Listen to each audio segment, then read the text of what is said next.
Call the House back to order.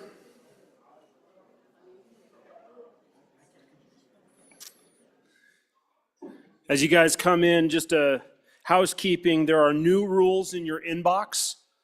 I need you to throw away your old rules. This is going to be the updated rules, and they will say updated February 2025 on the cover. So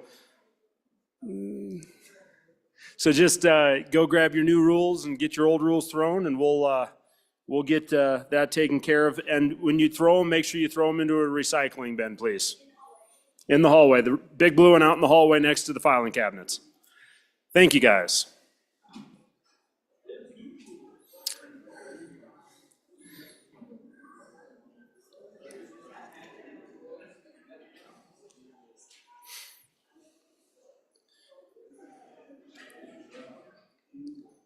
Okay, just let people get in and settled.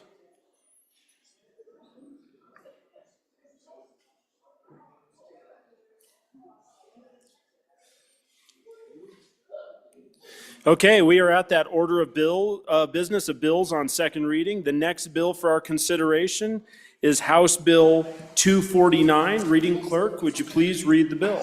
House Bill 249, sponsored by Representative Nyman. Runoff elections, an act relating to elections. Okay, you have heard we have amendments. Who's bringing the first? Can we see who those are? First amendment is Representative Sherwood. Thank you, Mr. Chairman. I move second reading amendment number 1 to House Bill 249 and ask for your favorable consideration. Ladies and gentlemen, it's right after lunch and I just put a mint in my mouth, so I apologize. Yesterday I heard conversation, really thoughtful conversation around this bill. One of the things that stuck out to me was the concern with voter fatigue and asking people to go to the polls multiple times. And we know that it takes a lot of messaging and a lot of push to get people out to vote. I think this amendment is a very simple solution to offer some level of convenience to the voters in terms of accessibility to the polls.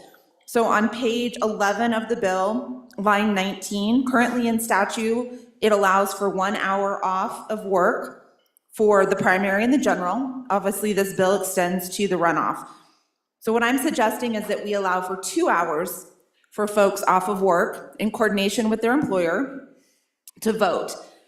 2 reasons here. 1, this was an idea that a constituent brought to me when they were concerned about people not going to vote because of the long lines in our community. But in reality, the bigger picture is that this law was put into place for 1 hour in the 1950s when our work days looked very different. And so taking into consideration the shift work that a lot of those in the energy sector they have to leave work and drive into town. And sometimes that's an inconvenience in terms of being able to get to the polls and get back to work within an hour. That's not always realistic. So I wanted to update the statute. We're not in the 1950s any longer. Our work days look a lot different. I don't want to discourage people who see those long lines or have those long drives to the polls. And the 2 hours to vote aligns with what the majority of the other states provide. So with that, I ask for your favorable consideration. Anyone on their first time? Speaker Nyman. Thank you, Mr. Chairman. Friendly amendment, vote aye. Anyone on their first time? Chairman Bear. Thank you, Mr. Chairman. I just want to make this statement that in the 1950s, our automobiles drove a lot slower than they do today. So I think that the 1 hour is probably still appropriate based on how quickly we can get places. On and opposed to the amendment. Anyone else for their first time?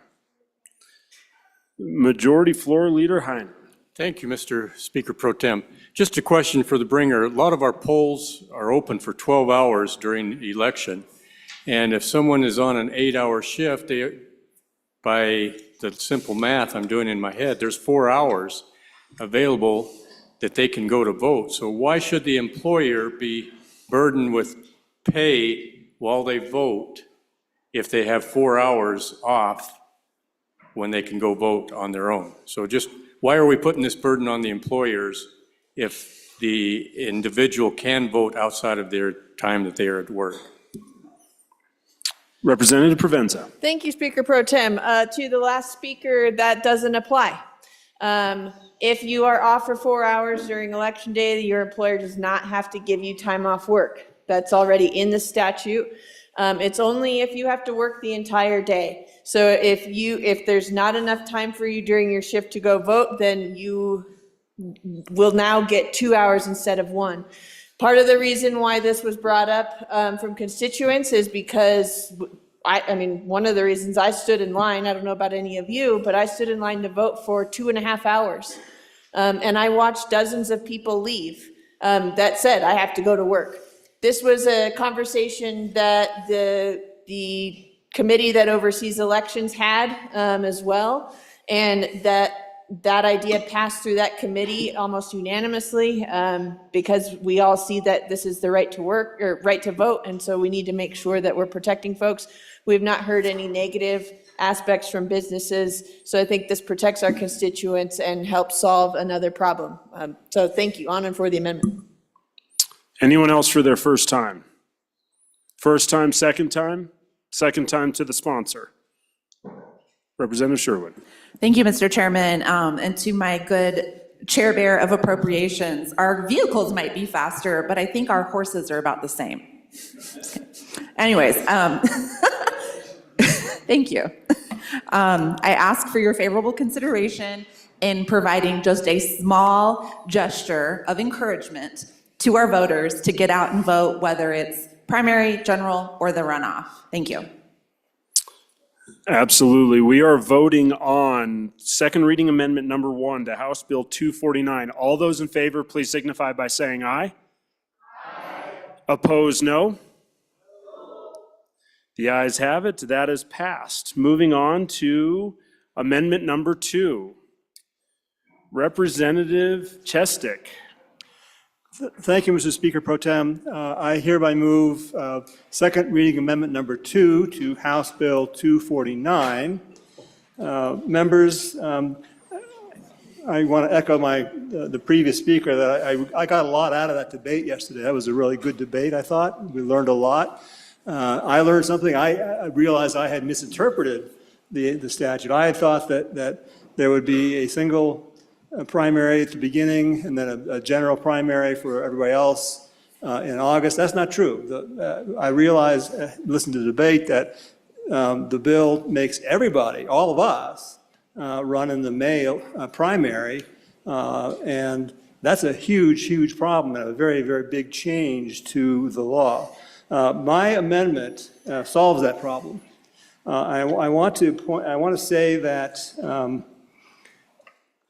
I really support what the sponsor of this bill is trying to do. I totally agree, 100%, that it would be best for a successful candidate in the primary election to win a majority of that election. I'm on board with that goal, absolutely. I just think there is a much better way to accomplish that goal without disrupting the entire election cycle and making us file for office in February while we're still in session, and disrupting creating 3 elections, a primary, a runoff, and then the general. We can do it in 2 elections by changing by adding to the primary in August a instant runoff primary. Instant runoff primaries are the solution to this problem. It gets to where the speaker, the good bringer of this bill, wants to go. So what would happen, and it's a fairly lengthy amendment, but mostly because it's undoing a lot of the changes to the Green Book that were necessary because of the adding of the 3rd election. So a lot of this is just undoing, leaving the Green Books pretty much intact and just changing a few things. And what it changes, the heart of the amendment is on pages 1 and 2, starting on page 1, line 26 through line 19 on page 2. That is the instant runoff election. And you can read through it. The way it works is if a statewide race, the 5 or 6 electeds plus the federal, elections, if there's 3 or more candidates for any of those races, those would be moved to the instant runoff election ballot. If there's only 2 candidates or fewer, they would stay on the regular primary ballot, and it would be just like it is today. But if there's 3 or more, where you have the risk of maybe a plurality win, we're going to put them on the instant runoff primary ballot. And every voter would go to the same poll where they're going to go for the other races, but at the same time, they would get this instant runoff ballot where they would rank their choices from top to bottom. And then we would calculate the winner, the top choice. If the top choice on the first round does not get the majority, then you go to a second round and maybe a third and fourth, depending on how many candidates there are. If on the first ballot somebody gets the majority, they win, as they should. If they don't get the majority, then we go to the second round where the people, the candidate with the lowest number of votes is disqualified, and then the people who voted for that person as their number 1, those ballots are re-examined, and their second choice gets added into the prior totals, and you keep doing that cycle until somebody reaches the majority. And at the end of the election, there will be a candidate who has a majority of the primary election votes. It's an elegant system. It is done on one day. It's done at the same election, so we're not asking our clerks to run a second election at great expense and at the risk of having a very low turnout for 1 or 2 races. So it encourages turnout. It's way less expensive. The best part of this to me, though, is, and states have done this, have discovered that the tenor of the debate during the primary election changes for the better.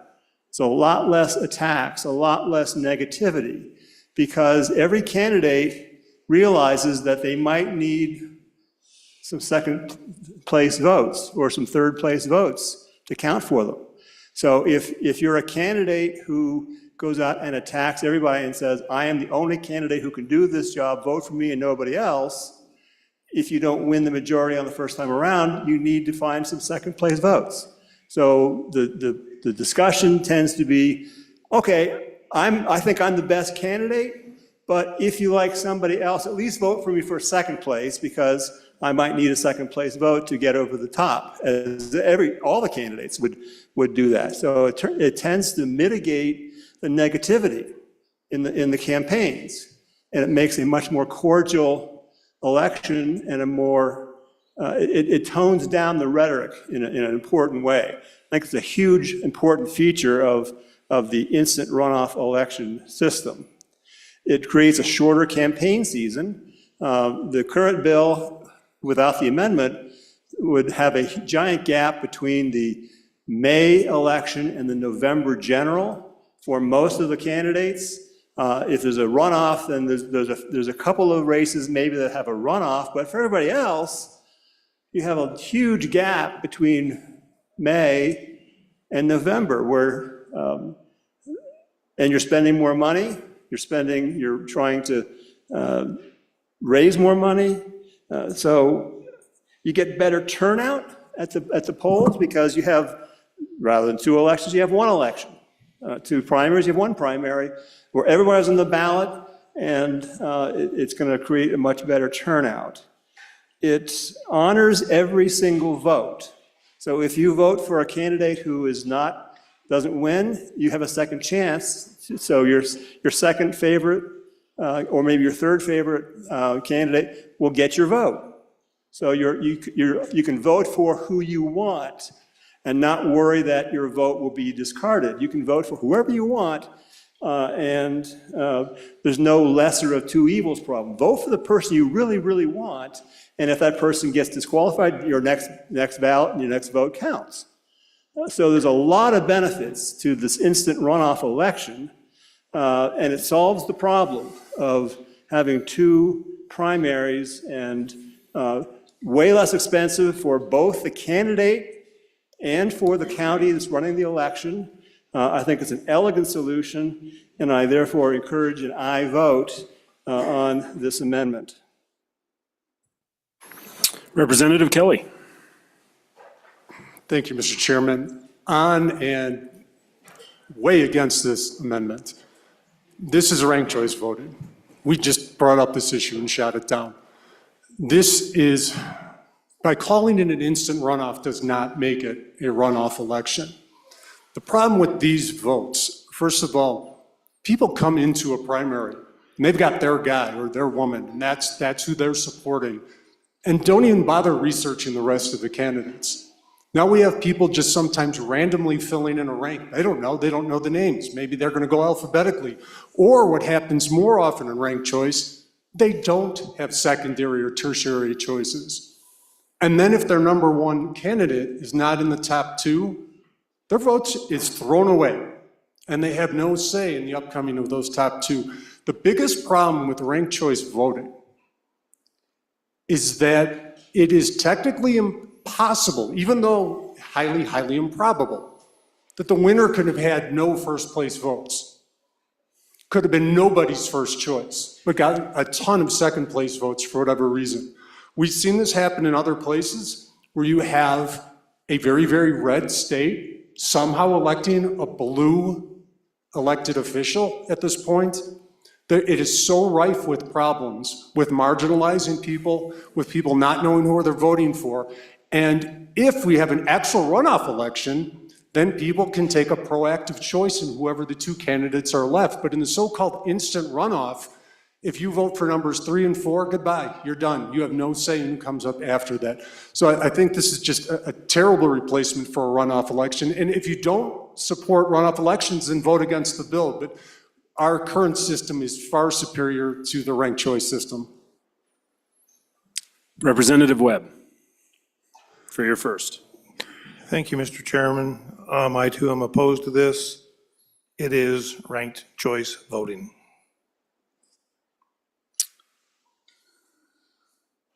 Speaker? Speaker Nyman, for your first time. Thank you, Mr. Chairman. I guess I don't even know what I would offer beyond that, so just on and against the amendment. Anyone else for their first time? For their second time to the bringer. Representative Chestick. Thank you, Mr. Speaker Pro Tem. Yes, this is ranked choice voting, but I don't know why we are so opposed to ranked choice voting, because ranked choice voting actually counts every vote, including those, so the claim that votes are thrown away, no, absolutely not. What happens is if you vote for somebody who doesn't win, you get a second vote. Your vote's not thrown away, it's added into the total. The purpose of ranked choice voting is to find a consensus candidate that has the support of the majority of people. The winner of a ranked choice voting system has the majority of all votes. That's the exact purpose of the runoff election. So this accomplishes the purpose of requiring a majority to win. Ranked choice voting, when you understand how it works, it's a very elegant solution. It counts every vote, though, and you may get to have your second or third choice vote counted. Because if you vote for a candidate that's far down the list, your vote gets to count twice. You get several votes.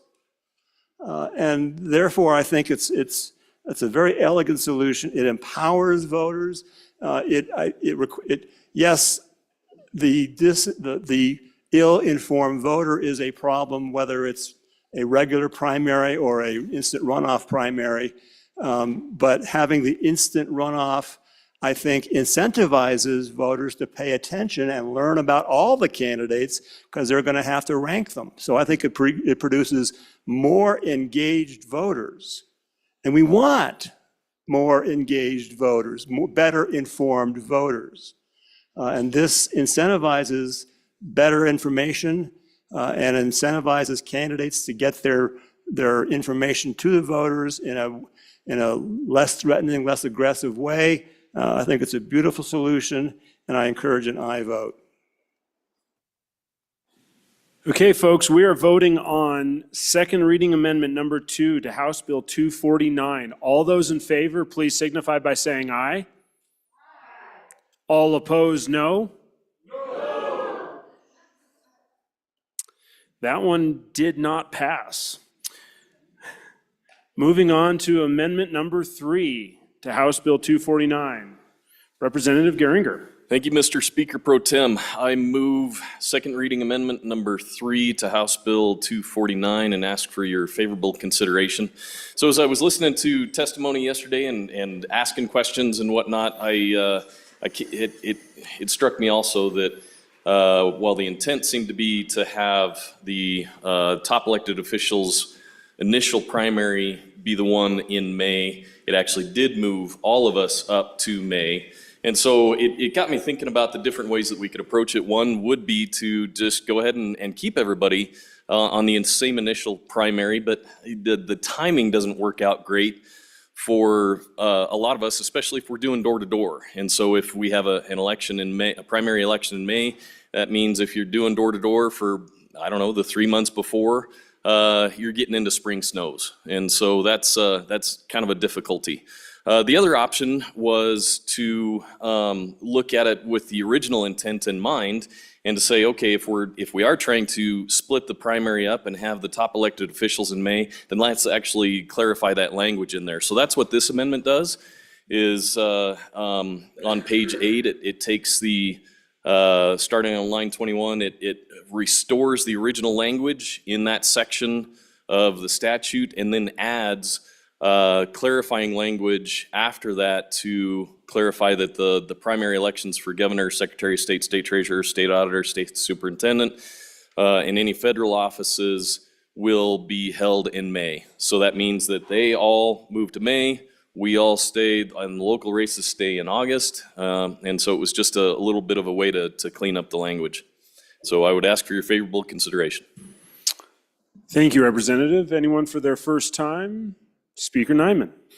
Thank you, Mr. Chairman. I appreciate the Good Bringers' work on this. I mean, this would be the desire. I mean, this would be what I would love to put together and had it identified in there, and that was the intent. And so if that clears that up and makes sure that we don't have to be dealing with that, and that was the discussion, and would be lovely. So all I would ask is did you follow up with, the clerks, and did you have anything to discussion with them at all? And see what their thoughts were on it. But this is where we were, basically the intent was to make sure and clarify this and make that work. So I personally don't see any problem with it. I love it, and this was actually the intent. And so no problem here with me. Anyone else for their first time? First time? Seeing no one moving towards a mic. Second time? Question having been called, we are voting on second reading amendment number 3 to House Bill 249. All those in favor, please signify by saying aye. Aye. All those opposed, no? No. It has passed. The ayes have it. Okay, House Bill 249, having been read 2 separate times, the question is, shall the bill pass? Or shall the bill be read a third time? Hearing no objection, it is so ordered. Moving on now to House Bill 280. House Bill 280, sponsored by Representative Knapp, Sex Offender Registration and Act Relating to Criminal Procedure.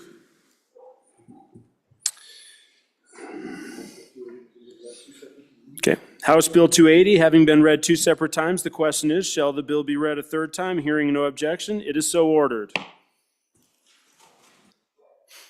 Next bill for our consideration is House Bill 289. Reading Clerk, would you please read the bill? House Bill 289, sponsored by Representative Geringer, Certificate of Need, Repeal 3, an act relating to public health and safety. House Bill 289, having been read 2 separate times, the question is, shall the bill be read a third time? Hearing no objection, it is so ordered. Moving on next to House Bill 307. House Bill 307, sponsored by Representative Pendergraft, Poll Watchers, Polling Station Observation, and Act Relating to Elections. We have amendments. Let me pull it up real quick and find. Okay, Representative Pendergraph. Thank you, Mr. Speaker Pro Tem. I move second reading amendment number 1, the House Bill 307, and ask for your favorable consideration. Folks, in discussing the top of page 4 yesterday, the subject of county chairman for political parties that didn't have anybody on the ballot came up. So I offer this amendment. Essentially, what it does is preserve the first portion. The county chairman of each political party having a candidate on the ballot shall certify volunteer poll watchers prior to the day of the election to serve in polling places. And then it adds another line which basically says, county chairman of each political party that do not have a candidate in the ballot may certify volunteer poll watchers. Please make sure you have the corrected edition. I think the lifeguards union got into the first one, and we straightened that out. Anyway, prior to the day of the election to serve in polling places. If there are any questions, I'd be glad to answer them. Otherwise, I would call for the question. Is there anyone for their first time? First time, second time? Question having been called, we are voting on second reading amendment number 1 to House Bill 307. All those in favor, please signify by saying aye. Opposed, no. Ayes have it, that is passed. On to our next amendment, amendment number 2, Representative Campbell.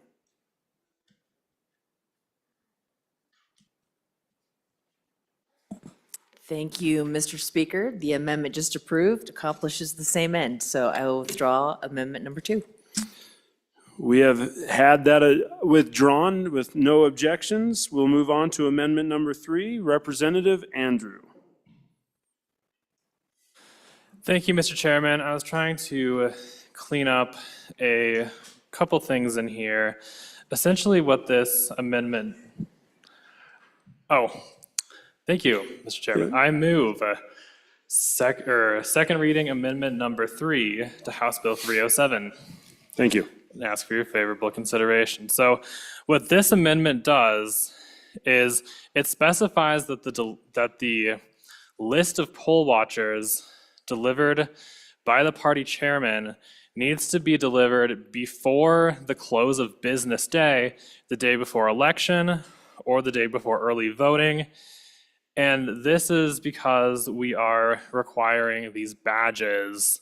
And so they need time to print these badges and have them ready. We also specify that the badges should be available at the polling location that these poll watchers show up to. So they have them ready there. Nobody needs to go somewhere and pick it up that could be far away from where they live or their polling place, but also give the flexibility that if they do want to hand them out early and people do want to pick them up that way so they can have them on their way into this polling place and not feel like they're jumping the line, we have that option too. I also clarified that we required that they provide a chair. I just want to clarify that people will not be restricted specifically to that chair. All right, thank you. Anyone for their first time? Representative Pendergraph. Thank you, Mr. Speaker Pro Tem. I do consider these friendly, albeit perhaps wordy amendments, but I would suggest that they do no harm to the bill. Thank you. Okay. Anyone else for their first time? First time, second time sponsor? Question having been called. All those in favor of second reading amendment number 3 to House Bill 307, please signify by saying aye. All those opposed, no. That was a very unenthusiastic yes, but we got that one. Okay. House Bill 307 having been read 2 separate times, the question is, shall the bill be read a third time? Hearing no objection, it is so ordered. The next bill for our consideration is House Bill 318. Reading clerk, would you please read the bill? House Bill 318, sponsored by Representative Lucas, maintenance of voter lists, an act relating to elections. And we have amendments. Representative Campbell.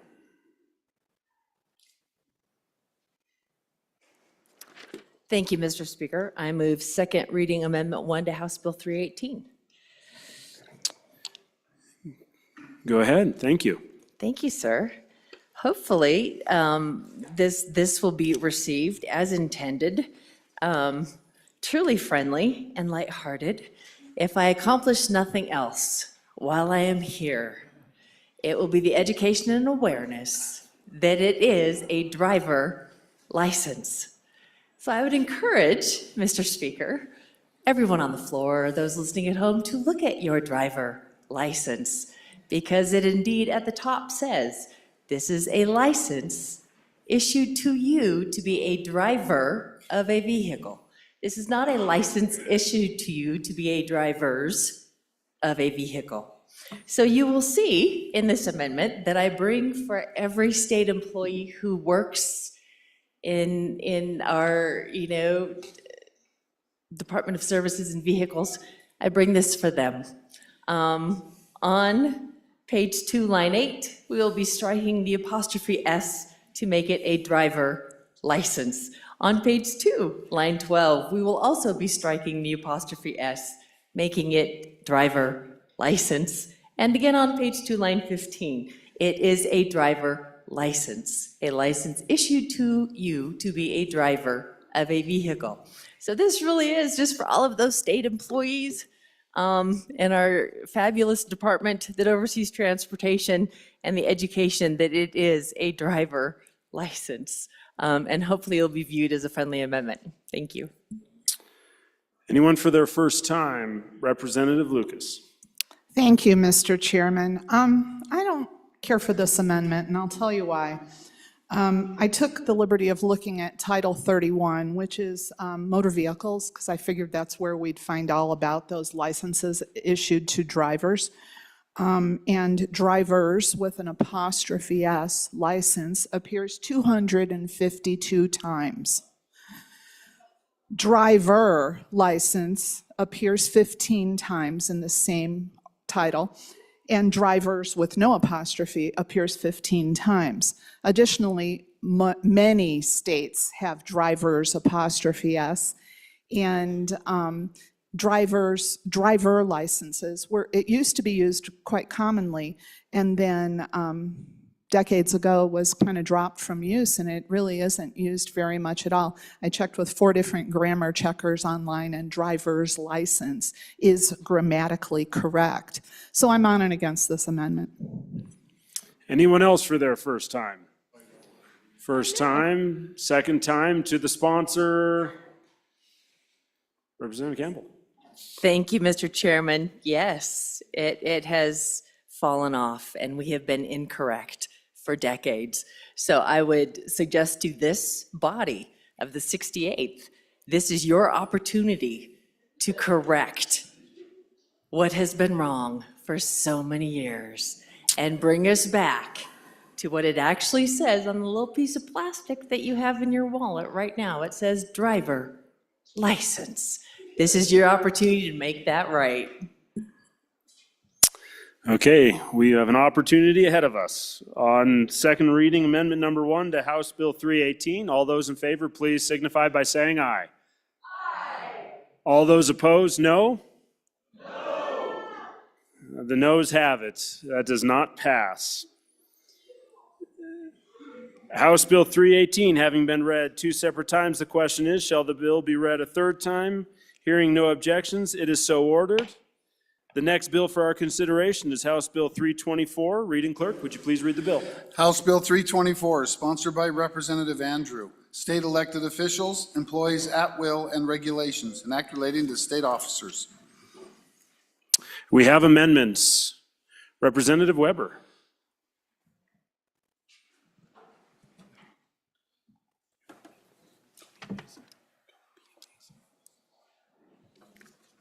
Thank you. I move amendment number 1 to second reading of House Bill 337. So it's a lengthy amendment, but I think it's one that needs it, and it cleans up some of the intent of the bill. So As it's currently written, the bill pertains to preventing foreign funding of groups that attempt to influence legislation. That is the subject of a ballot initiative or referendum by providing and. Excuse me, Representative, I think we've got some confusion going on here. We're on 337? I'm on 324. We're on 324. I'm sorry, I have no amendment for 324. I have one for 337. That would explain that.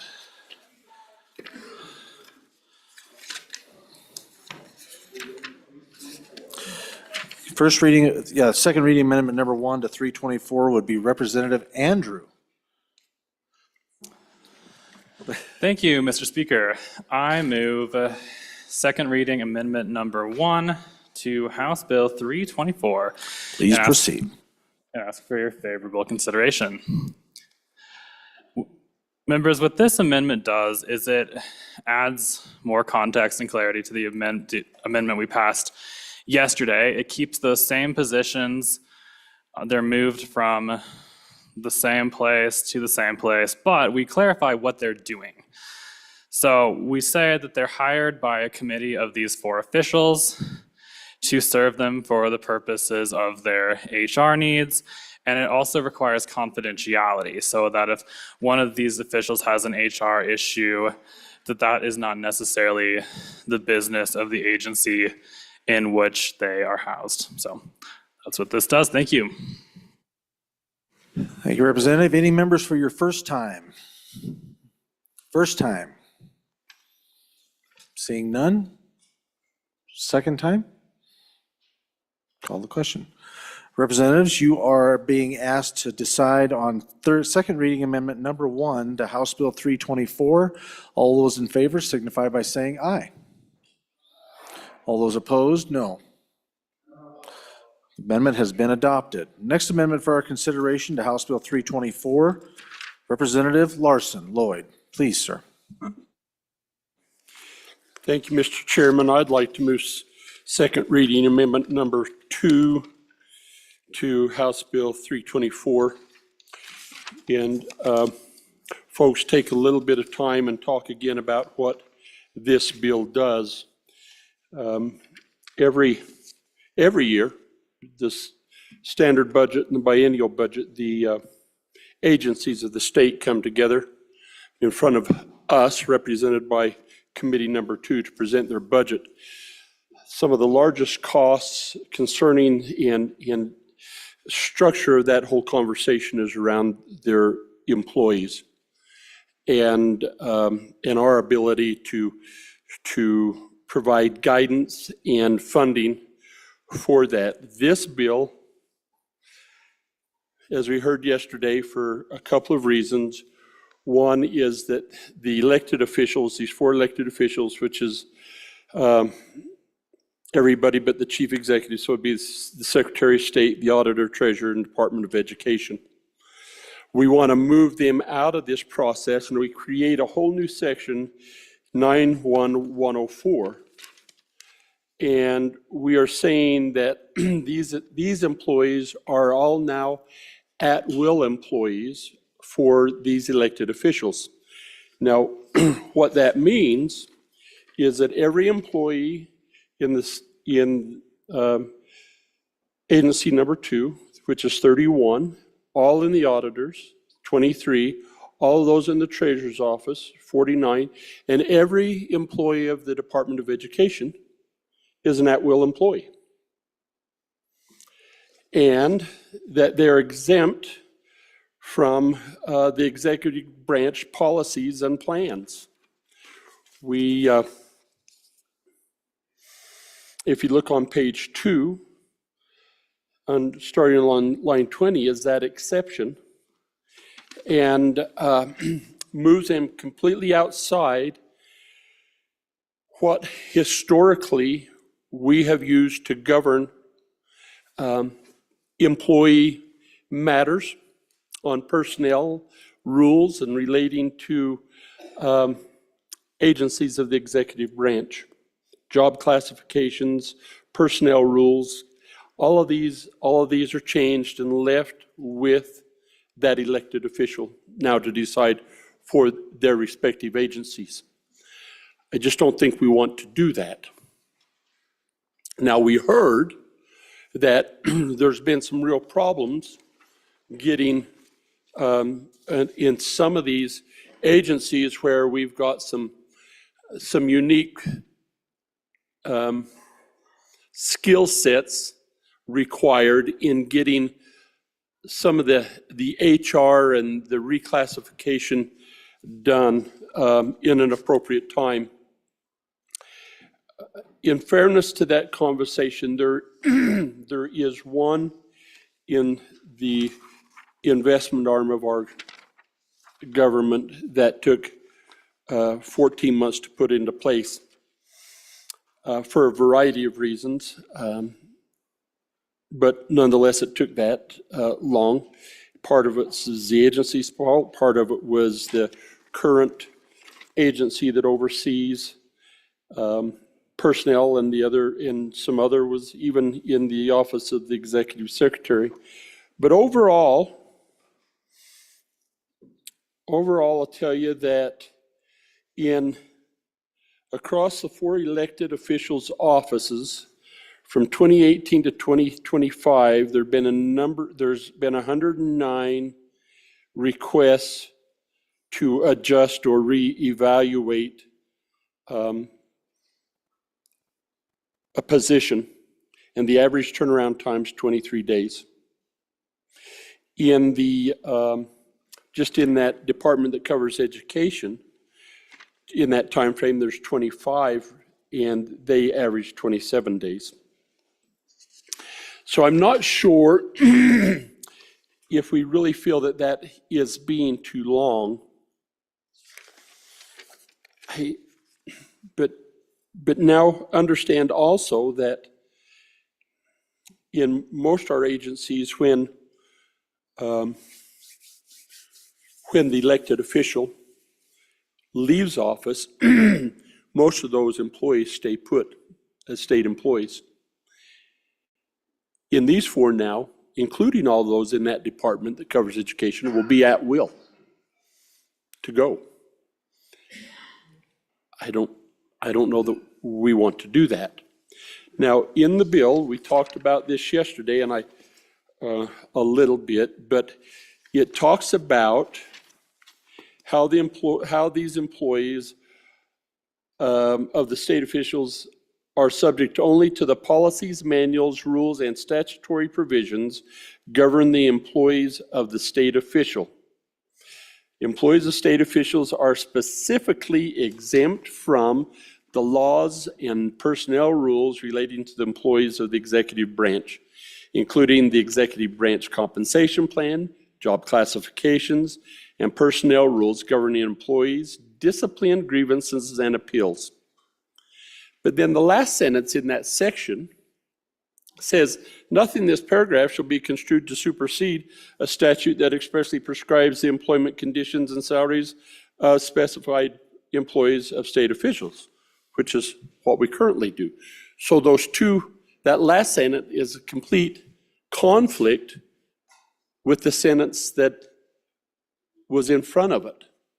So what this amendment does is it goes in and on page 2, line 20, it strikes that sentence, giving them the exemption from our long-standing personnel policies, and leaves into place the last sentence starting on page 3, line 5 through line 7. And with that, Mr. Chairman, I'd be happy to answer any questions. Thank you, Representative. Any members for your first time? First time on the amendment. Representative Andrew, first time. Thank you, Mr. Speaker. On and against, these are the same laws. It's modeled after the same laws that govern our staff. These rules don't apply to the chief executive's office. Why would we apply these rules to other agencies with an elected executive? Additionally, we're not giving away any legislative control at all. We still have to appropriate these positions. We have to respond to their asks for how much each one of them is worth. And we retain that control over the situation. Thank you. Representative, any other member, first time? Representative Nicholas, for your first time, sir. Thank you, Mr. Speaker. On and in favor of the amendment. So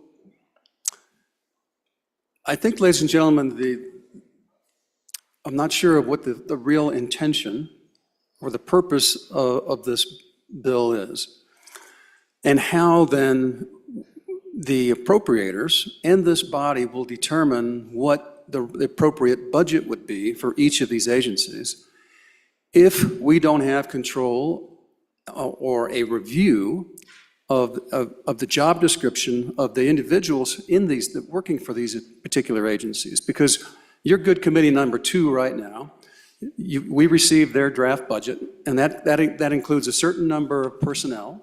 It includes different costs and obligations they have to do to implement their job duties. And then on the personnel side, all of those personnel are classified under our HRD rules for the state of Wyoming and all those employees.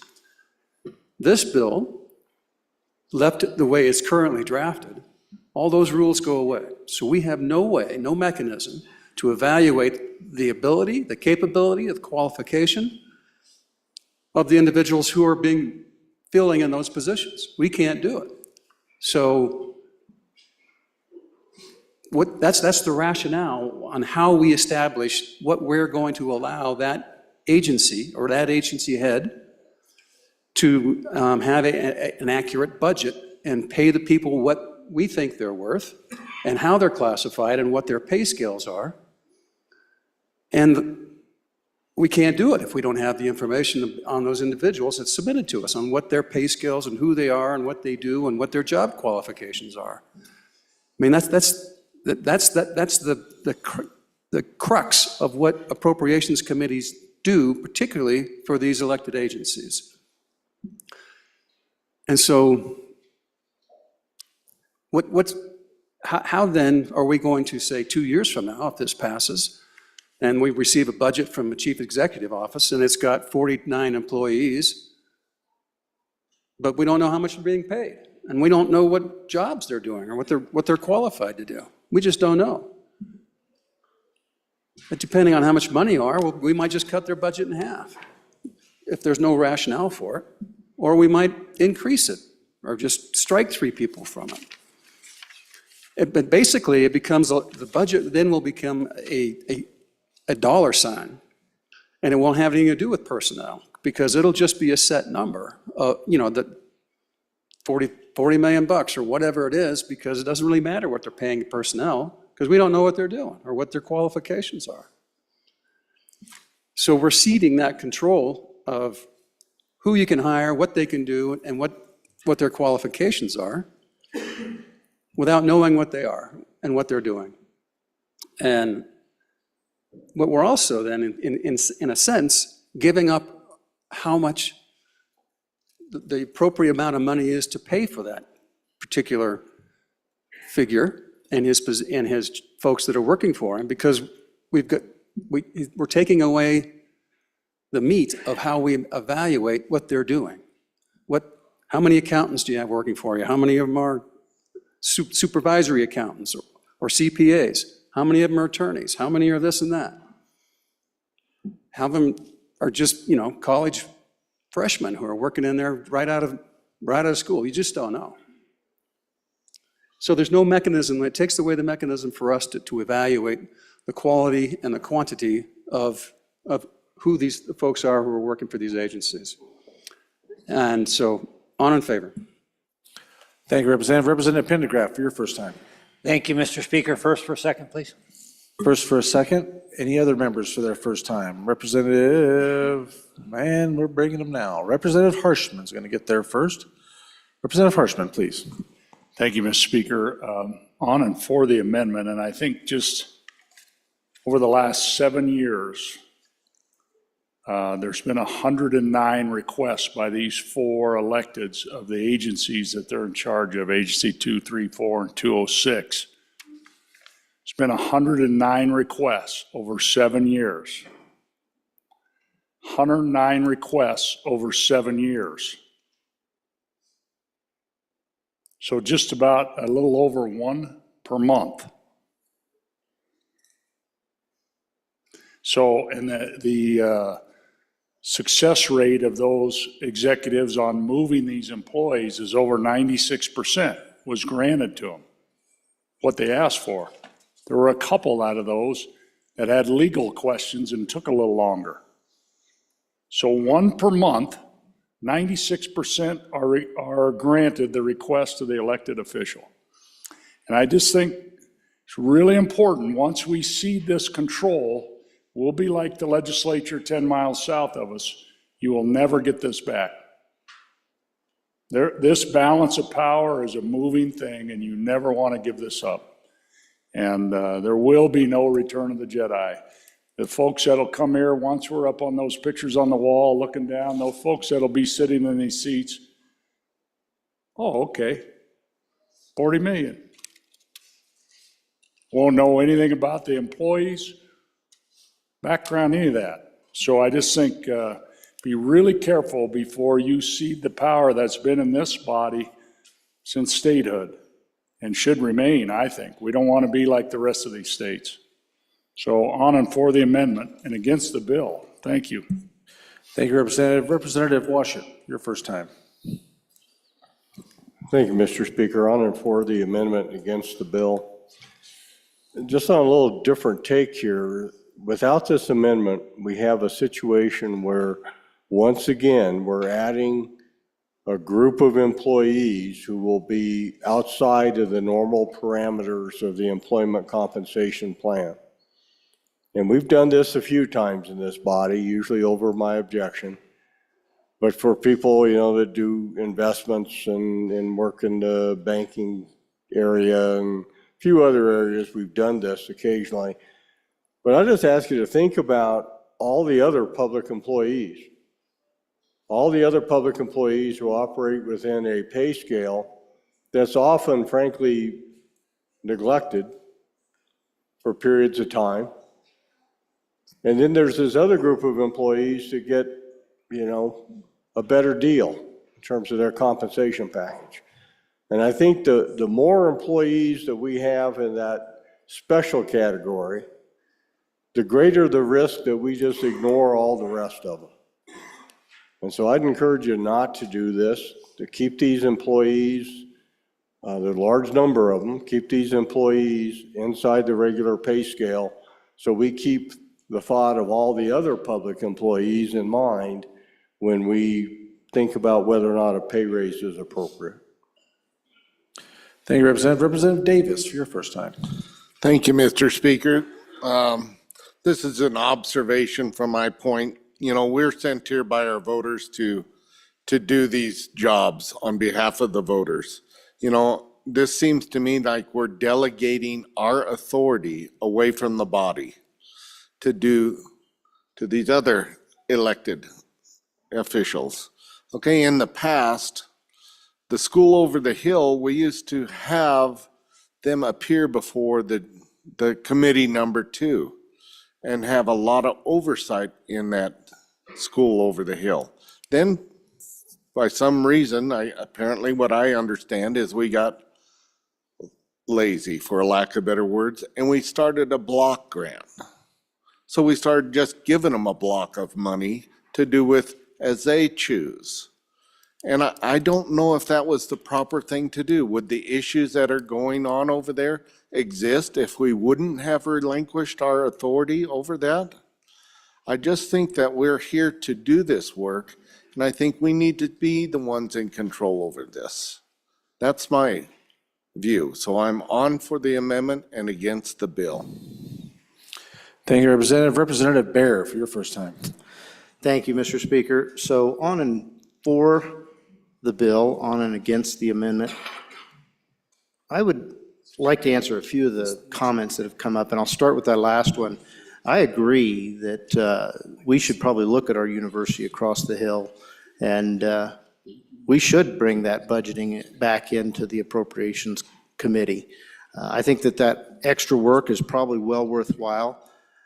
I don't know if that's going to happen real soon, but I'm certainly committed to working on that issue and meeting with the Board of Trustees to work on that. But are we shirking our responsibility by giving the top 5 elected more latitude in their hiring and terminating and those decisions within their human resources part of their organizations? Well, I would say that when we have, I mentioned during the debate over the budget that one department, the one that takes care of our health, had 388 vacancies. 388 vacancies. Are we really managing this, folks? I don't think we really have our thumb on this in any way, shape, or form at this point. But I do know that the top 5 elected were elected by the same people that you and I were, and they were expected to manage this. What this bill does is gives them flexibility. Do we still have some authority? Yeah, you're going to see today as we go over the budget, we're going to talk about AWECs. And we can limit the number of AWECs. We can limit the number of dollars that go to those AWECs. We can do all those things. But folks, we're already abdicating keeping our thumb on every single hiring and firing and decision that goes along with human resources. When any one department can have 388 vacancies, this argument is a fallacy. The reality is we have to manage from a very high level. We give them a dollar amount and we give them a number. They really shouldn't go beyond that number. If they do, we saw that happen with the executive during our last interim. When it came to that new school program that has to do with charters. The executive hired someone. We made some comments about that, and we've made an arrangement for the future that doesn't happen again. But let's be honest here, folks. We're not controlling every hiring decision, and it would be foolish if we tried. We are elected by the same people as these top 5 elected, and giving them a little more flexibility. And here's what I really want to point out about this bill. This bill is breaking up what's happening right now. And what is it that's happening right now? One of those top 5s is making the choice for everyone else. And this is making it so that each of those top 5 can make the decisions within their department. And each one of them were elected by presumably the same number of people as the other. So let's just deal with it in reality, folks. This is a bill that gives flexibility to our elected officials to do their job. On and against the amendment and for the bill. Thank you, Representative Brown. First time, please. Thank you, Mr. Speaker. Ladies and gentlemen, I want to take you back middle of March 2016. Middle of March 2016, I decided I was going to run for this body. And I started to run for this body. I was working for a state agency at the time, and I had cleared the hurdle of getting supervisory approval, all that kind of stuff. And one of the things that caused me to want to run for the position was there was a news article that had broken 2 weeks prior, right at the end of session. And this news article was talking about our chief executive's chief of staff. And that chief of staff had just been given a monumental raise of 50%. No other state employee had received a pay raise in about 8 years. But the chief executive at that time had a chief of staff that somehow or another decided that particular person needed a 50% raise. Now, that seems logical, right? We've got to pay and retain somebody. They're carrying the load of the entire state on their shoulders. So how much was this person carrying? Well, that person was already making $150,000 a year. So we gave them a $75,000 pay increase. That irritated me. It irritated every single one of the 8,000 employees that worked for the state government at that point in time to sit there and say, why are they able to do that? Why is that chief executive able to do that? Well, there was a little bit of precedent set. This bill is enshrining that. It is literally putting that on a pedestal and saying, you can do as you wish. That's concerning to me. My particular district has numerous public employees, probably one of the highest concentrations of public employees across the state, to be honest with you. Of those, a lot of them are state employees. This is a direct slap in the face to those state employees that work their tails off every single day, that if I want to just get a good job that I can get a raise wherever I go, I just need to go find and work my way into the elected official's office, and then I can get that raise. That's all this bill is saying. Now, my second concern on this particular bill is, what does this look like in practice for the committee number 2? My truthful question on this is, we say there's nothing in here that gives a dictate to them to say they need to bring a balanced budget to committee number 2 regarding their salary requests. There's nothing in this that says that. And so I had a sidebar conversation with the sponsor, and I said, we're basically ceding all of the authority of 100 series in this. Well, no, they have to be 11 then. It doesn't say that. It says we're giving complete authority and control to the hiring practices and everything else associated with it. And so that's the compensation plan. You go to line 3 and it's job classification, personnel rules, discipline, grievances, and appeals. We're exempting every single employee that, mind you, still works in the executive branch away from all of these other personnel rules. I actually think this might be a due process issue against our Constitution. We have equal opportunity here. And just because you work in this office as opposed to this office, you don't get that equal opportunity. I don't think that's constitutional. I understand what the impetus behind this is, but I think there's very, very serious consequences. And the bringer of this amendment is bringing this because of those unintended consequences that could get us in trouble when we have a chief executive decides every single person in his office needs to make $150,000 a year. There's nothing that prevents it with this. So how does that look when they come in and they go to the committee number 2? Does the committee number 2 have the authority to sit there and say no? I don't know that you do, because the statute says that you have complete and total authority.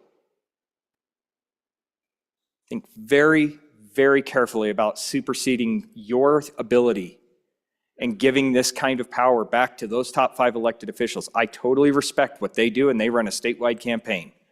But this is a lot of power that we're giving away. On and for the amendment and against the bill. Thank you, Representative. Any other members for their first time? Any other members for their first time? Second time? Second time, Representative Nicholas, second time. Thank you, Mr. Speaker. A couple other things I think might be useful to think about. First of all, if you look at the discussions that were in front of the committee, the elected officials talked about wanting classification flexibility, the ability to reassign staff, and to reward employees.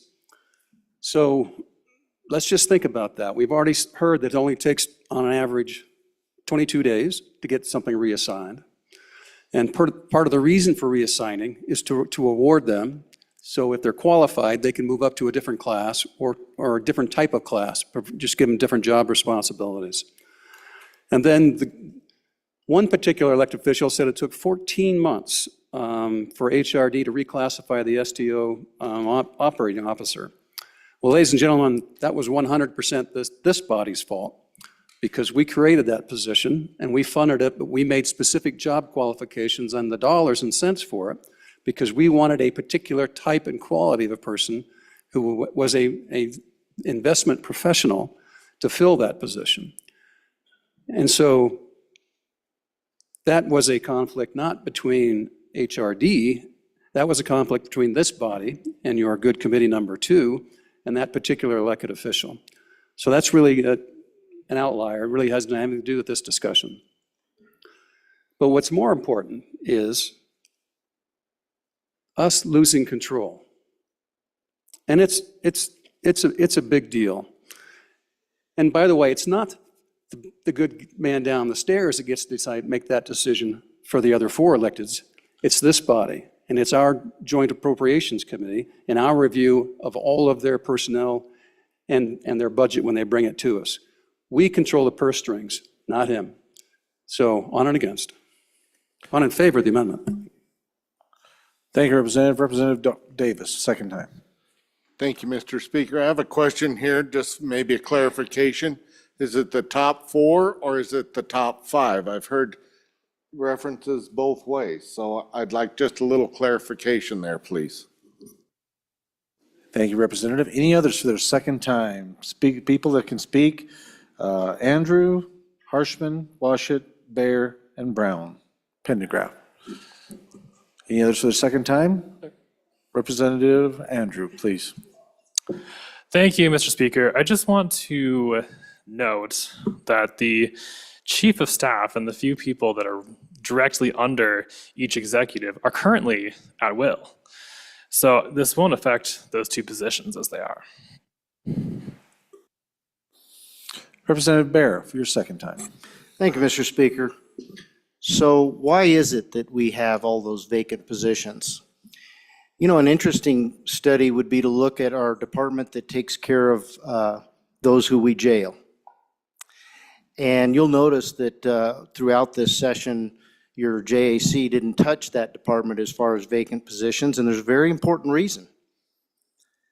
Because they use those vacant positions to make up for overtime and other things that they have to do because they haven't been able to hire people to fill the position. So the current employees need the revenue that this body has authorized and approved from those other vacant positions. That's not the case in all of our departments, but that's the case there. So you can see that already we're only giving them sideboards as to how much. We do it based off of particular FTEs or PTEs or AWECs. So the reality is when we have a department or an agency or another branch, we only give them sideboards. How many positions and what that dollar amount should be for those positions. So giving that latitude, the latitude's already there. But if we do this bill, if we pass this bill, we're just simply giving those top 4 elbow room within their human resources decisions. So this is a good bill, but a bad amendment. Representative Lloyd, let's see, we're going back to you. Any others for their second time? Don't miss somebody. Representative Pendergraft. Thank you, Mr. Speaker. I just want to stress that each of these agencies is a little different than other agencies because the head of the agency is elected individually by the public. And generally those elections involve some sort of a vision. This is where I want to go. This is what I want to do. This particular office has operated in this fashion for so long, and I think it's time for a change. And because these individual agency heads are elected and individually responsible to the electors, I would like to see that they have a little bit of the headroom to enact their vision, to do what it is they think they do. I think it's entirely possible that we give them a budget. Here's your budget. You figure out how to take care of it. And you are accountable to the voter. So against the amendment and for the bill. Thank you. Any others for second time? Couple left all, that's it. To the bringer, Representative Larson, Lloyd. Thank you, Mr. Chairman, and thank each of you because it's been a good discussion. Would like to talk about, try to bring all of this in and answer some of the questions and bring some clarification to some of the points that have been brought. So the chief executive does not have to comply with these rules. And so we're talking about the one that handles all the election stuff, the one that pays all the bills, the one that invests our money, and the one that oversees education.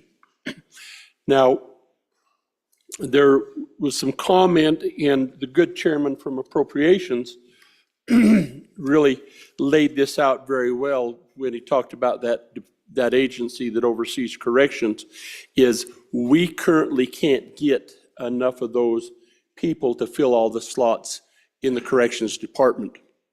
But we have the people, the full-time employees, and we're having to use part of their wages to fill in with contract labor. It costs us more. Would we prefer to have direct employees? Absolutely. That's what they're working towards. So when he talked about the agency that oversees health, it is the exact same thing. You've got 5 safety net facilities, one that oversees mental health, one that's an intermediate care facility, one that in the city where the hot springs are, one that used to be the tuberculum, however you say that, and is a retirement place now, then up there where our veterans are at. We can't get enough CNAs and direct service personnel because our salaries are too low. And so same thing as with corrections, is we have to hire contract laborers. Would we prefer to have those 388 positions filled? Absolutely. Could we use them? Absolutely. But it's the same thing. And so his point is is made well there, and I agree with that. So all of these people are elected, but are their offices the same? In the chief executive's office, everyone in that office can leave after 4 years. There's no accountants. There's no investment officers. There's nobody that oversees business filings. There's no investment personnel.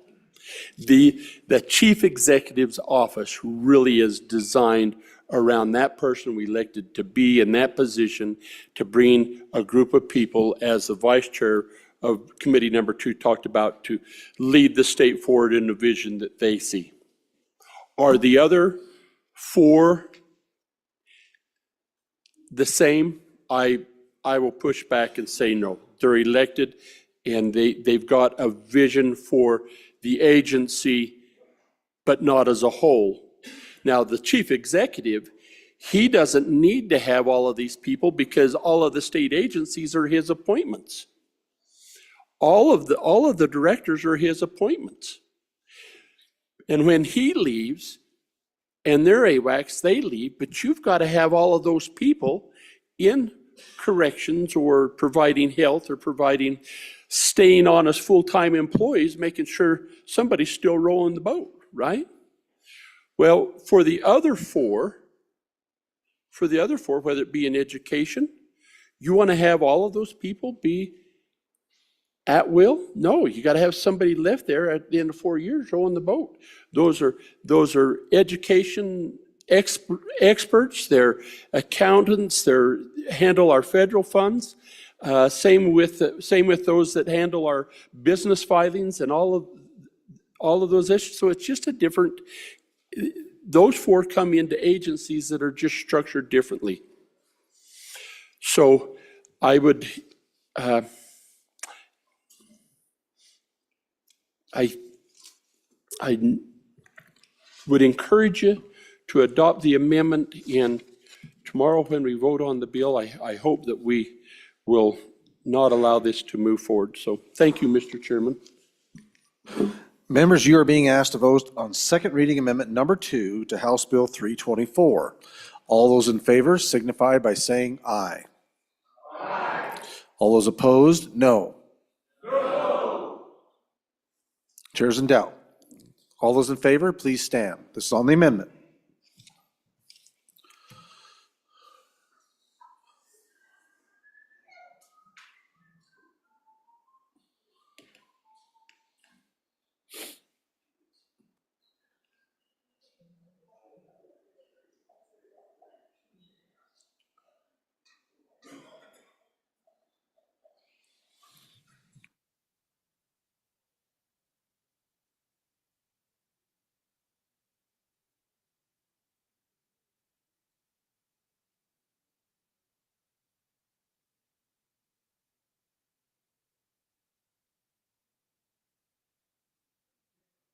You may be seated. All those opposed, please stand.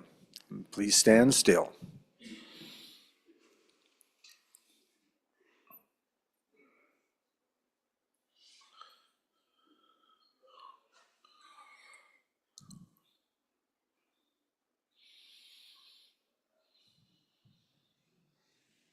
Okay. You may be seated. The amendment has failed to be adopted 33 to 25. All right, next amendment for consideration. Mr. Speaker, Oh, yes, that's right. May We I need a have a privilege of the privilege? floor. You go right ahead, Representative Eklund. privilege, Mr. Speaker. By So all means, please do. every now and then, someone from my territory comes and visits, and up in the gallery, I hope you're still there, Hattie, is a good friend of ours, a neighbor. She used to play baseball with our grandsons, and she has an interest in politics. She's in high school, the Pine Bluffs High School, either a junior or a senior. I lose track. But anyway, she has an interest in politics, and I hope we don't cure her of that today. So stand up, Hattie, and be recognized.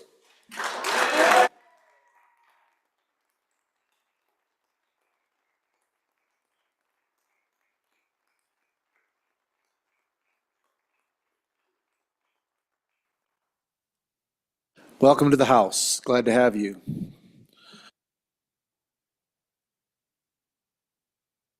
Okay, members, House Bill 324, having been read two separate times, the question is, shall the bill be read a third time?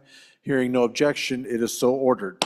Next bill for our consideration is House Bill 337.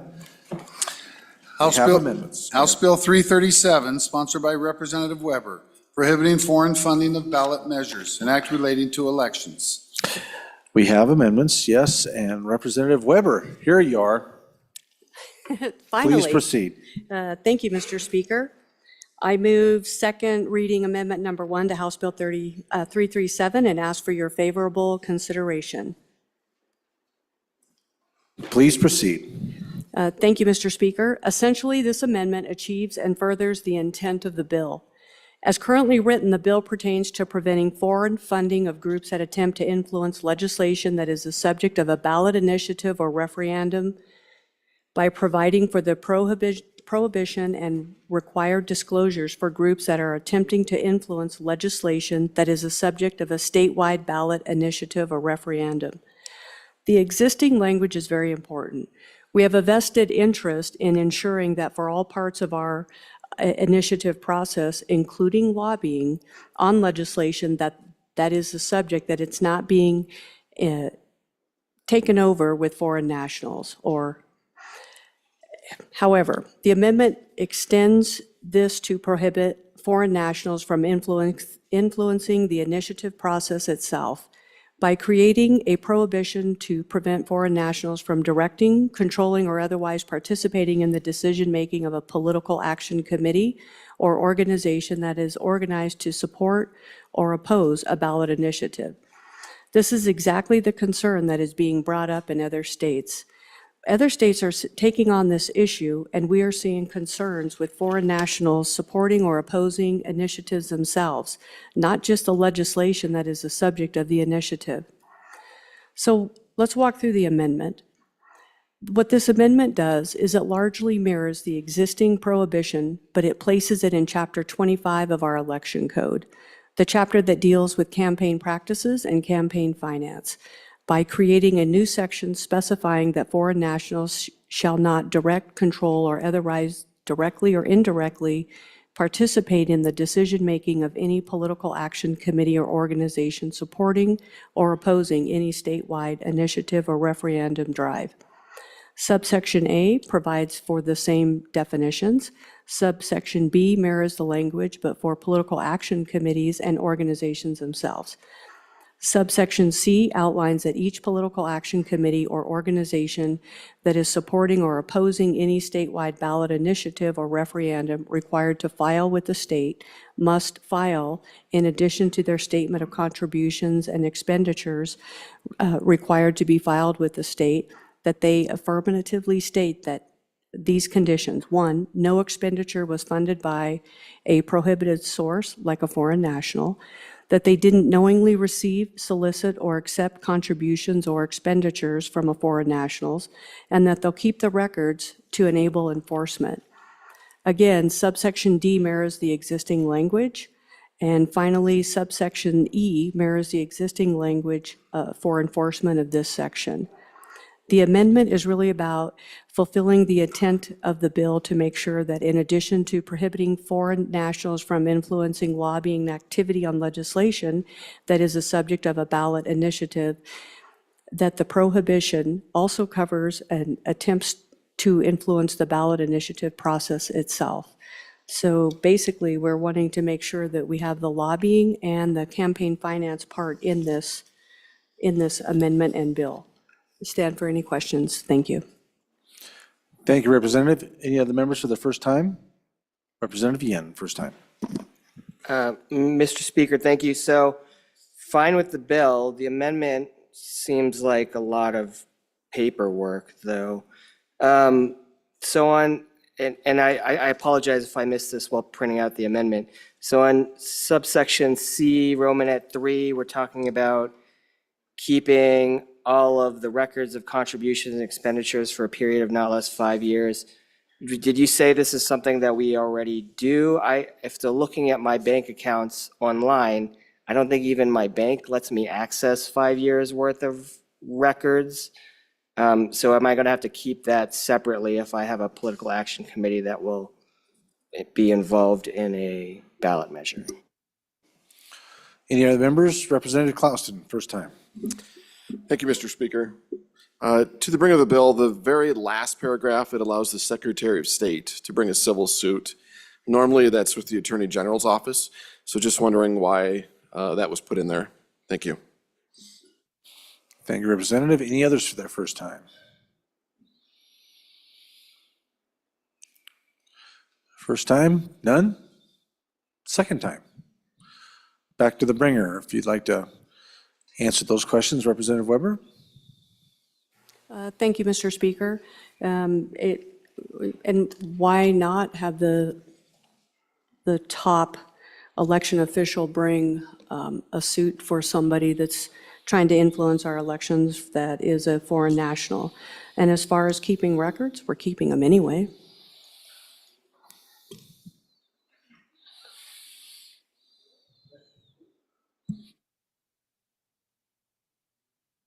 Question being called. Body, you're being asked to make a decision on second reading amendment number 2 to House Bill 337. All those in favor signify by saying aye. Aye. All those opposed, no. The amendment has been adopted. Is there one more coming?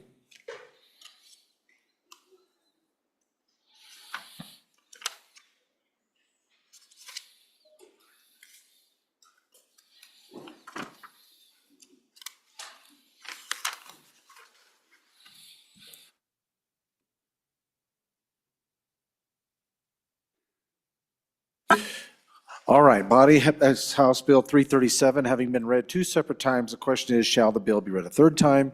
Hearing no objection, it is so ordered. All right, moving on, third reading.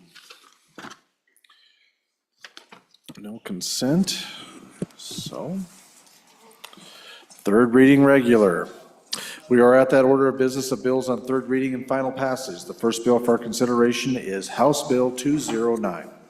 House Bill 209, sponsored by Representative Knapp, Reliable and Dispatchable Low Carbon Standards Repeal, an act relating to public utilities being enacted by the legislature of the state of Wyoming. We have an amendment. Representative Yin, please. Mr. Chairman, Mr. Speaker, thank you. I move third reading amendment number 1 to House Bill 209 and ask for a favorable consideration. So members, this is my little crusade on having better short titles.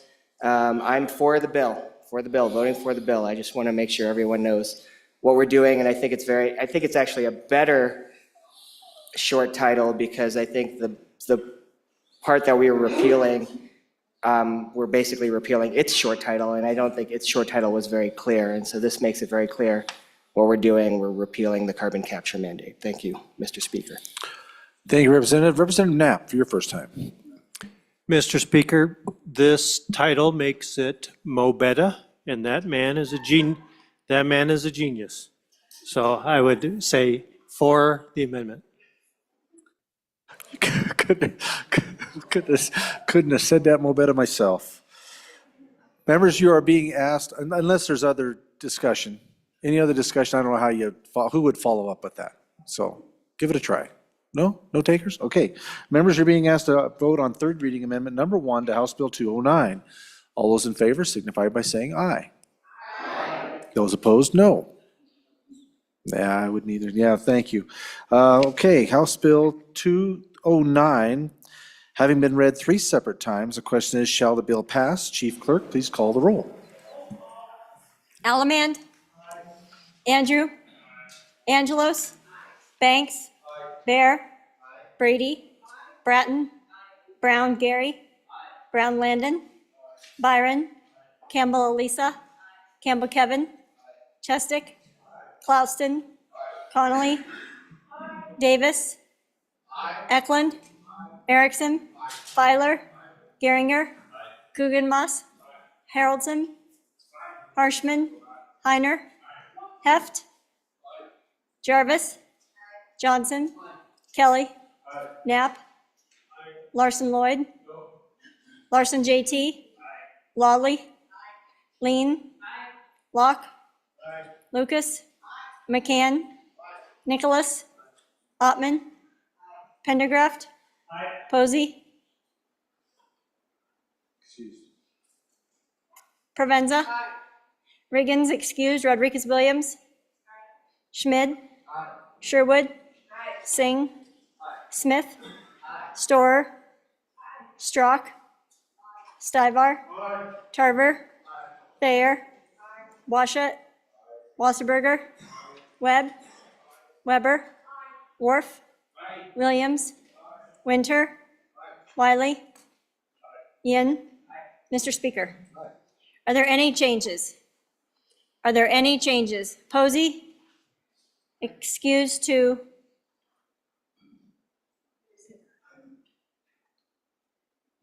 aye. Further changes? Further changes. Closing vote. Vote closed. 60 aye, 1 no, 1 excused. House Bill 209, having received the affirmative vote of the majority of the members elected to the House, House Bill 209 has passed the House. Next bill for our consideration, House Bill 211. House Bill 211, sponsored by Representative Allemand, hunting wildlife from vehicles, an act relating to game and fish, being enacted by the legislature of the state of Wyoming. We have an amendment. Representative Wiley, please. Mr. Speaker, I would like to now move third reading amendment number 1 to House Bill 211. And I would ask everybody for their favorable consideration. I talked to the bringer of the bill. I think he thinks it's Mo Betta and friendly amendment. So essentially what this does, you know, it would allow elderly or disabled to be able to take an animal from a vehicle if they have all the proper hunting licensing and tags.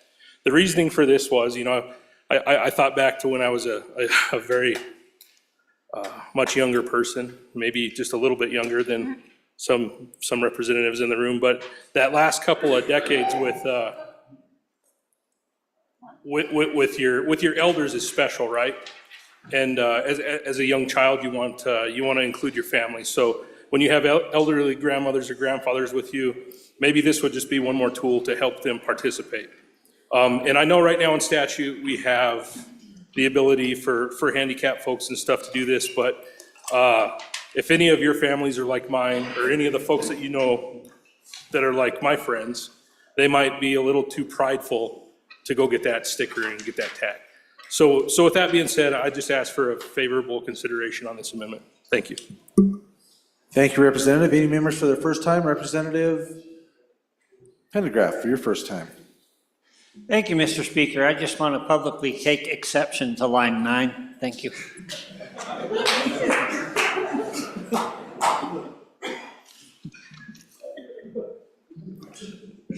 Well, I'm with you, brother. I'm not far from there. I just kind of brought things home to me, too. Representative Alaman. Thank you, Mr. Speaker. Would you get that man a cookie? I find this amendment very acceptable, makes the bill better even, gives us more freedoms. Thank you. Thank you, Representative. Representative Harrelson. Thank you, Mr. Speaker. So just a question to the bringer. So from what I'm reading, this opens it up to basically use automobiles for trophy game for basically everything in the realm of hunting for over 60. Am I reading that correctly? Do you want to, you're going to have to wait till your Oh, yeah, second time. yeah, Hang on. I better wait. Unless, I don't want you to lose something there. Representative Byron, please. Thank you, Mr. Speaker. Hard to be on and against this one. Some of my fellow members are going to stare me down, given line 9, but, folks, I think this does open up a discussion that it deserves much broader conversation than the third reading amendment. While I appreciate the intent and the story behind the amendment, I am concerned that making this large of a policy shift this late in the discussion is problemsome. So please consider that. Thank you, Representative. Excuse me, any other representatives for their first time? First time? Any others? None? Second time? Anybody for their second time? Representatives? Okay, back to the bringer. Representative Wiley. Mr. Speaker, thank you. To the good chairman of the committee that this would be running through, I appreciate your concern and stuff, but I think, even though that we don't recognize it officially, that this happens regularly already. So now we're gonna let our neighbors and our constituents, do this with a clear conscience. To the representative from the land of wheat, yes, this will open it up. But again, I'm really advocating for it because these are folks that otherwise would probably not get to participate. Maybe they could ride along, or maybe they could be around the old campfire and stuff, but they wouldn't be able to actively participate. So I think this is a benefit to our folks that can't go out and do this, or maybe a little too prideful to ask for the little blue sticker. So again, I ask for your favorable consideration. Thank you. All right, members, you're being asked to vote on third reading amendment number 1 to House Bill 211. All those in favor signify by saying aye. Aye. All those opposed, no. No. The amendment has not been adopted. Moving on to amendment number 2 to third reading House Bill 211. Representative Sherwood.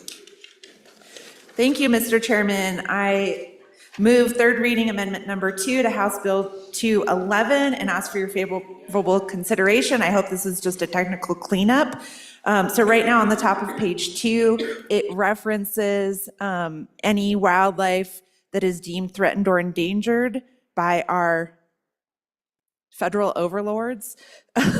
And what I'm bringing into the bill is or deemed protected by our department. So the nuance here is that our state fur and feathers agencies has a list of protected wildlife. The otter is no longer on that. But the federal wildlife has a endangered list. So these lists have some nuances to them. So I'm trying to close a loophole so that the protected language from our state agency is brought into the bill. That's Title 23-101. That includes our cute little black-footed ferrets that sound like banshees when you release them into the wild, our fisher, our lynx, our pika, and wolverine. So I'm just closing the loophole on that one by adding the word protected. Thank you. Thank you, Representative. Any members for your first time? First time seeing Representative Alaman. First time. Thank you, Mr. Speaker. Somebody get that girl a cookie. I once again find that friendly enough. We can sure enough live with it. Thank you. Please vote aye on the bill. Thank you, Representative Alaman. Representative Campbell. Moving with purpose towards the back. Yes, to a microphone. Representative Campbell, please. Thank you, Mr. Speaker. I just need to go back and I guess get some clarification from our TRW chair. I think that was addressed with the standing committee amendment that was first introduced, so would have corrected that because it did insert protected under this state statute. I think that our standing committee amendment did those things. So I just want to clarify that before we move forward with this amendment. Thank you, Representative. Any other members for their first time? First time, seeing none. Byron's coming, okay? Just rounding first and continuing to come. Is there a cookie in the process if you're in somewhere? That may have been a distraction. Okay, we're gonna go to, was he coming to speak to the amendment? Okay, yep, nope. Representative Sherwood, please. Thank you, Body. And so this is an example of grace when a legislator, as myself, has made a mistake because I did not fully read in the amendment coming out of the committee. So I will withdraw my very enthusiastic amendment. Without objection from the body? Seeing none, the amendment has been withdrawn. Mouse members, House Bill 211, having been read 3 separate times, the question is, shall the bill pass? Chief Clerk, please call the roll. Allemand. Andrew. Angelos. Banks. Bear. Brady. Bratton. Brown Gary. Brown Landon. Byron. Campbell Elisa. Campbell Kevin. Chestick. Clouston. Connolly. Davis. Eklund. Erickson. Filer. Geringer. Guggenmoss. Harrelson. Harshman. Heiner. Heft. Jarvis. Johnson. Kelly. Knapp. Larson Lloyd. Larson JT. Lawley. Lean. Locke. Lucas. McCann. Nicholas. Ottman. Pendergraft. Posey. Provenza. Riggins excused. Rodriguez Williams. Schmid. Sherwood. Singh.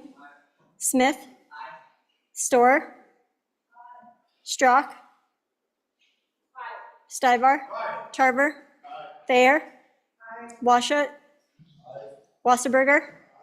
Webb. Weber. Worf. Williams. Winter. Wiley. Yin. Mr. Speaker. Are there any changes? Are there any changes? Strzok? No. Closing vote. Vote closed. 59 aye, 2 no, 1 excused. House Bill 211, having received the affirmative vote of the majority of the members elected to the House, House Bill 211 has passed the House.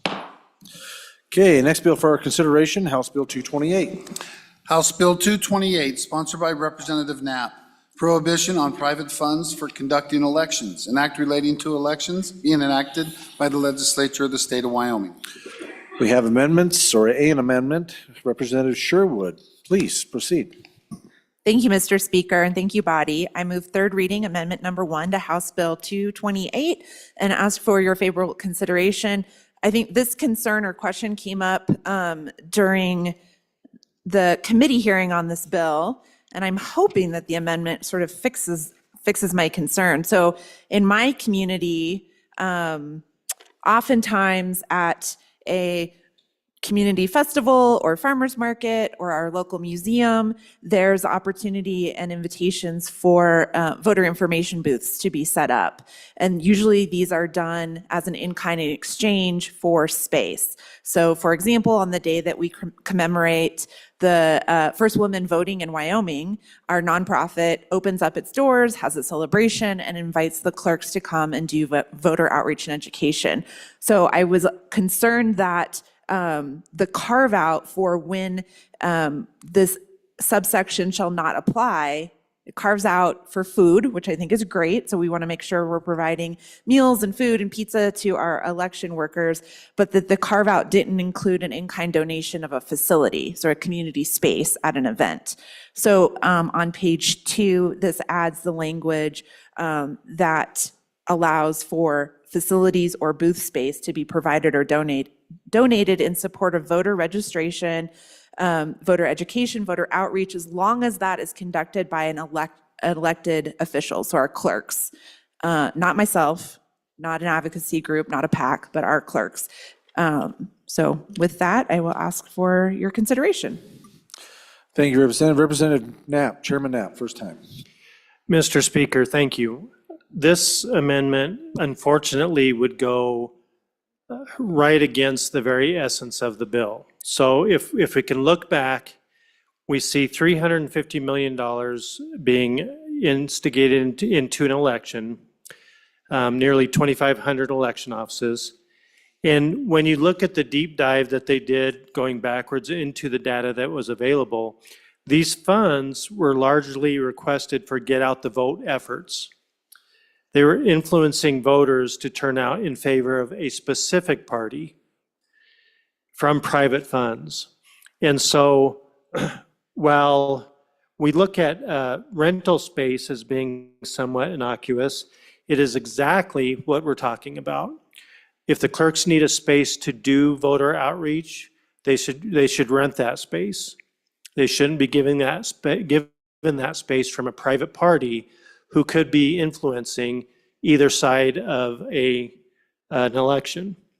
So private outside money impacting election outcomes through the administration of elections is a serious threat to our democratic process. On and against the amendment. Thank you, Representative. Any other members for their first time? First time on the amendment?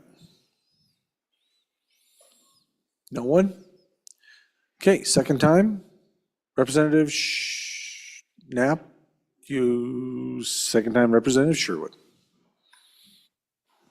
Thank you, Mr. Speaker, and thank you to the bringer of the bill for the consideration. I guess my lens is a little different, that I'm thinking about, again, the Rotary Club hosting an event, the local community group renting out the park and then not wanting to charge for booth space.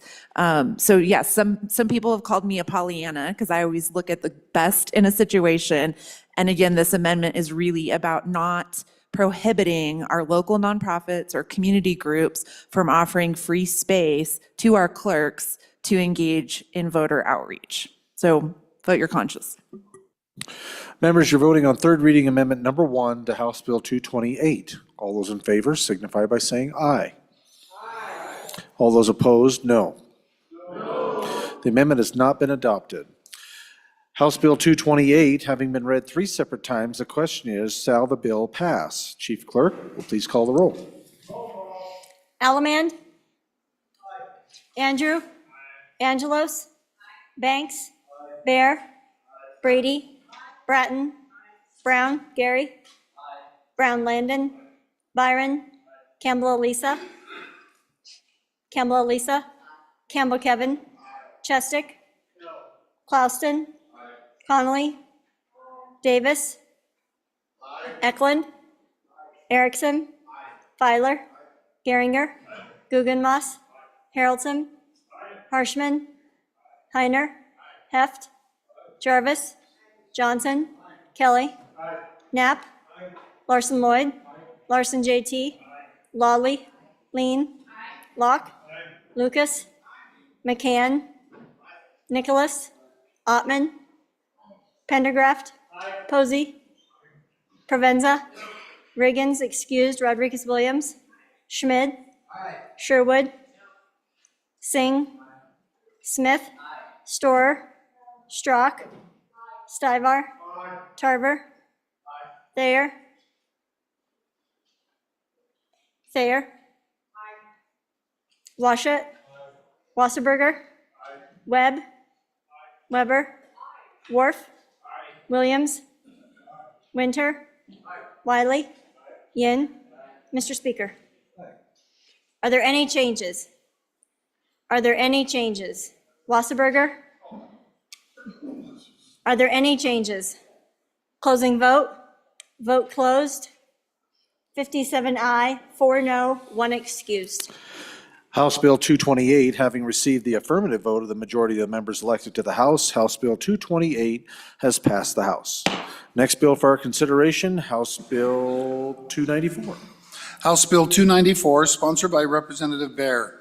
Federal mining royalties, distribution amendments, and act relating to state funds being enacted by the legislature of the state of Wyoming. We have amendments. Representative Harshman.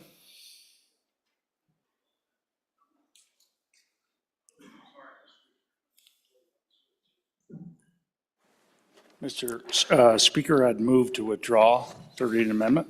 Thank you. Amendment has been moved to withdraw. Is there any objection from the body? Seeing none, the amendment has been withdrawn.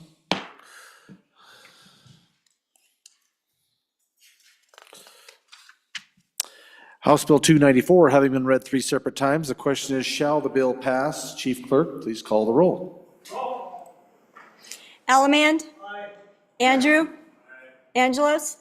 Banks. Bear. Brady. Bratton. Brown Gary. Brown Landon. Byron. Campbell Elisa. Repeat.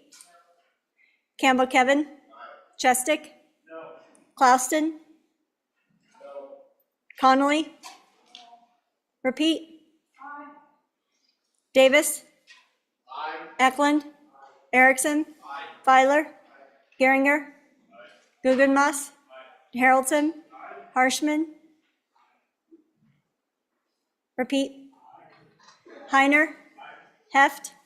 Jarvis. Johnson. Kelly. Knapp. Larson Lloyd. Larson JT. Lawley. Lean. Locke. Lucas. McCann.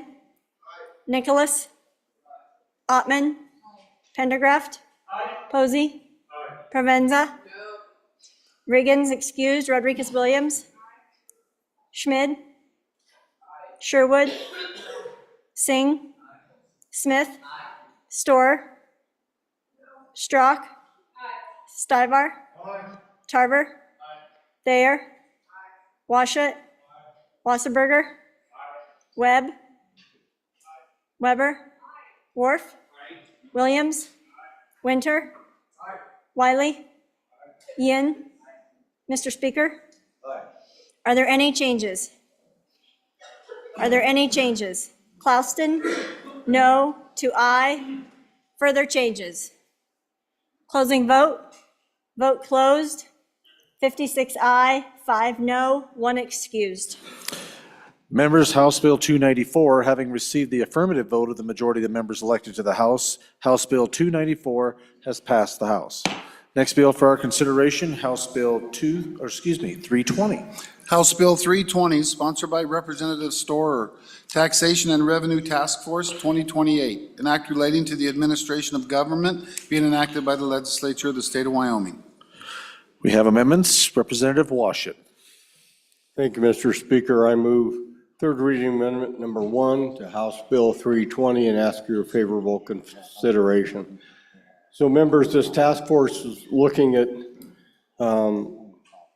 revenue streams and taxation, and it seemed to me that that's missing at least part of the equation, that if we're going to take the time to make that deep dive and look at revenues and taxation, we ought to also look at expenditures and costs. How's the funding being spent presently, right? I think that's every bit as valid part of this evaluation as, the revenue streams themselves. And so all this does is it inserts the words review expenditures made and costs incurred by local government, school districts, special districts, including statutory and discretionary services. So with that, I'd ask for your favorable consideration. Thank you, Representative. Members, for the first time, Representative Storer, for your first time. Thank you, Mr. Chairman. On and for this amendment, I think it just makes it clear that the task force will look not only at revenues, but at spending. It clarifies that the task force will endeavor to understand those opportunities for efficiencies, and how we can reduce costs for providing those local services, for providing education and healthcare, and still maintain the communities that we want. So I think this was implicit in the idea, but this makes it more explicit, and I support it. Thank you. Thank you, Representative. Any other members for the first time? Representative Locke, first time. Chairman Locke. Thank you, Mr. Speaker. I'm on and for this amendment. I actually think this is an important amendment. I'm probably against the bill, but I'm not sure this is the right way to go. But I do believe this must be in there if this moves forward. So I'm on and for the amendment for sure, and probably again against the bill. Thank you, Representative Locke. Representative, I thought I saw another at this mic, but they've disappeared. Any other members for your first time? Representative Connolly. Good afternoon, Mr. Speaker. Good afternoon, This Representative might Connolly. just be a silly question, but since I'm new, I'm going to ask it anyway. Could this type of thing be done in an interim committee study as opposed to a task force? And which one would be the least expensive to the taxpayers to do? Thank you. Thank you, Representative Connolly. Any other members for their first time? Representative Bear. Chairman First Bear. for a second. Mr. First for Speaker. a second. Any other members? Nope. Any others? Going once? Going twice? Second time? Anyone? I've got Representative Storr, Locke, Connolly, and Bear. Any others? Representative Bear, your second time? Thank you, Mr. Speaker. On and for the amendment, I'm probably going to be inclined to vote no on the bill, but I wanted to answer that last question that was just brought up, and I think that's the reason I'm going to be a no on the bill, is because if we can do this efficiently and more economically as an interim study. But I appreciate the bringer of the bill because we need to get some focus on this, folks. We have been kind of ad hoc for, well, since my time in the legislature on this issue. And there needs to be some real focus, some real determination that, and I told the bringer of the bill during the debate in committee that what's really needed is leadership. And we need to have something that we can all get behind and come to some consensus on the direction of the state when it comes to taxation. And so I appreciate the idea of the bringer of the bill. I appreciate the effort of the bringer of the amendment because I think it's headed in the right direction. But the last question is really poignant. Should we do this as an interim study within our own body? And I do believe that's probably a better solution at this point. Any other members for the second time? Representative Storr, second time. Thank you, Mr. Chairman. Thank you for those comments. I think as a member of the House Revenue Committee for the last 2 years, I've watched us debate a lot of tax bills, but it is a very imperfect process. And we ask both the payers and the payees to kind of come before us, and it's not an even playing field. And I think at this point in time, we really need to understand what the impacts of our policies are, both for local communities, for special districts, for schools. And I'm not sure that the interim committee process is really set up for that. I would argue that, this body just since we came to this building, we've got bills that have hundreds of millions of dollars of impacts or revenue losses for these communities, but we haven't really examined what that means for those communities. There's also, frankly, there's a lot of institutional knowledge outside of this body when you look at our county commissioners, our cities and towns, the folks that run our community colleges. And I really do think they deserve a seat at the table that will allow us as a state to decide what our tax policy is. We haven't really done this for 25 years. And it's frankly kind of overdue. There's inequities in our tax system. There's a lack of balance. There's a lack of understanding, like what that future looks like. And I do think it behooves us to bring all the parties together. That's certainly the idea behind this. And I think to not do that is to say that, that we have all the answers. And I think it's pretty clear that we don't. Thank you. Thank you, Representative. Representative, let's see, that was the second time. Representative Nicholas, you didn't speak on the first time. Sorry. Would love to have heard what you had to say, but I'm sorry. Any other members for their second time? To the bringer, Representative Washut, please. Thank you, Mr. Speaker. So a couple things. Having been involved with a couple of task forces through the years, I can tell you that members on the task force will engage and spend copious amounts of time in support of the effort, where witnesses who come before a interim study committee might show up and offer 5 or 10 minutes worth of testimony on one of your meetings, but you just get a whole different level of participation with the task force than you will at an interim study. You may ultimately get to the same point, but having watched task forces work over the years, you really do see a whole different level of participation. And finally, I'd like to end with a comment that I think many of you feel a little bit like I do. We've got a lot of different tax bills floating around, and they're coming at us piecemeal. One here, one there, this over here, this percentage over there.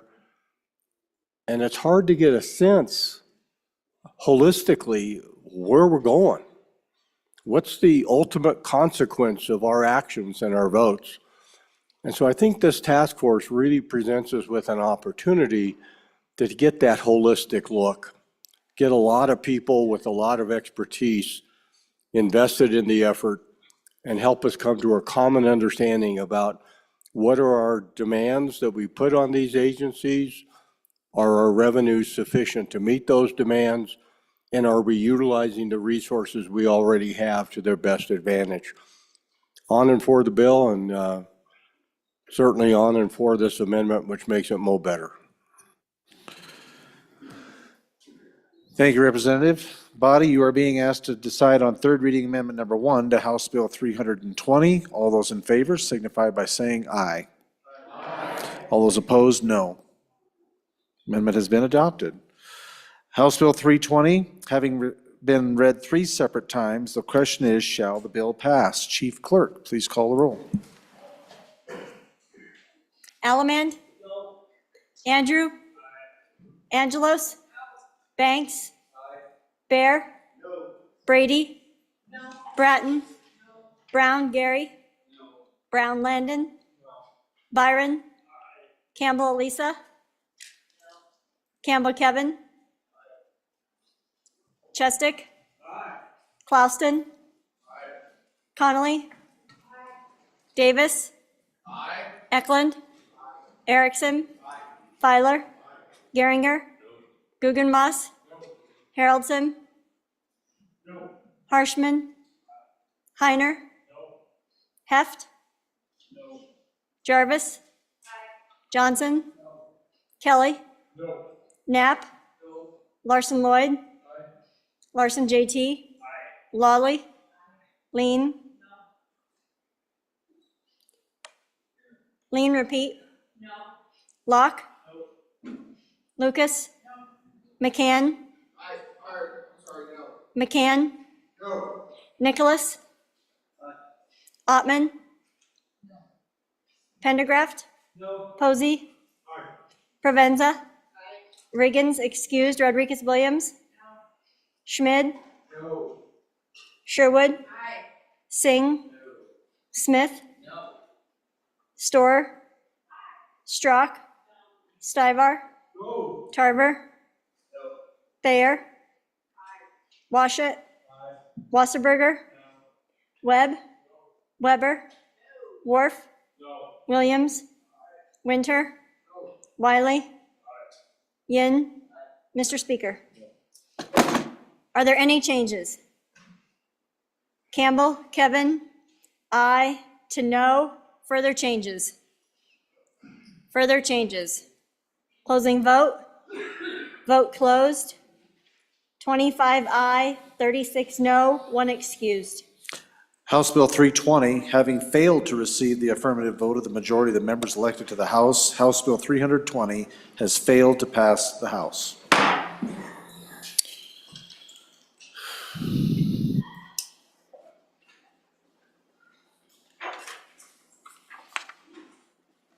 All right, members, that completes third reading. Regular.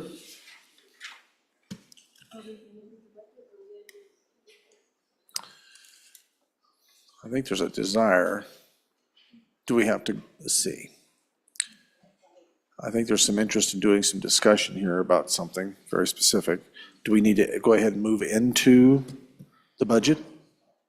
Chief Clerk? Yeah. Okay. Mr. Speaker? Yes, Representative Bear? Thank you, Mr. Speaker. I'd like to call a Rules Committee on this particular bill before we begin discussion on it. You'll have to identify the bill. Senate File 0001. Is there any, where's my Mason's manual? Mr. Speaker? Yes, go ahead, Mr. Representative. I'm just wondering if I need to move it first before we can even do that. So, If we do go into a Rules Committee, I'd like to invite the prior appropriators in the room to that committee.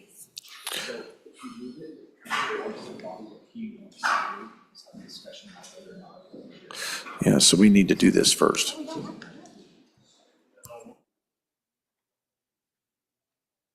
Okay, Rules Committee, please assemble at the front by the dais. The rest of the members, please stand at ease until we get this sorted out. So, thank you.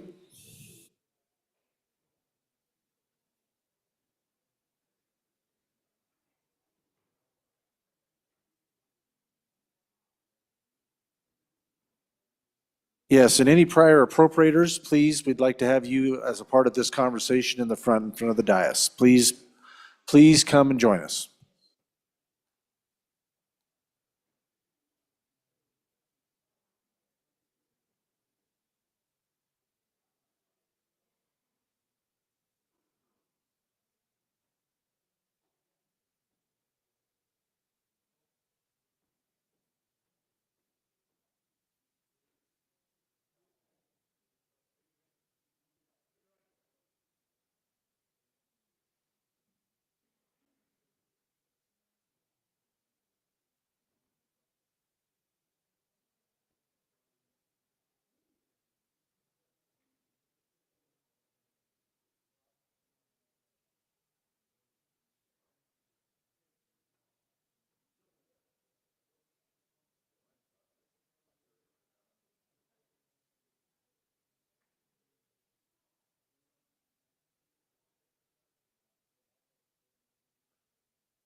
Members, if you want to go ahead and pull back in here, and we'll get ready to put things together. I know Representative Guggenmoss, you're kind of sweet on her, and it's not that we have to have you here, but it'd be great if you could come on down and participate whenever she says it's all right.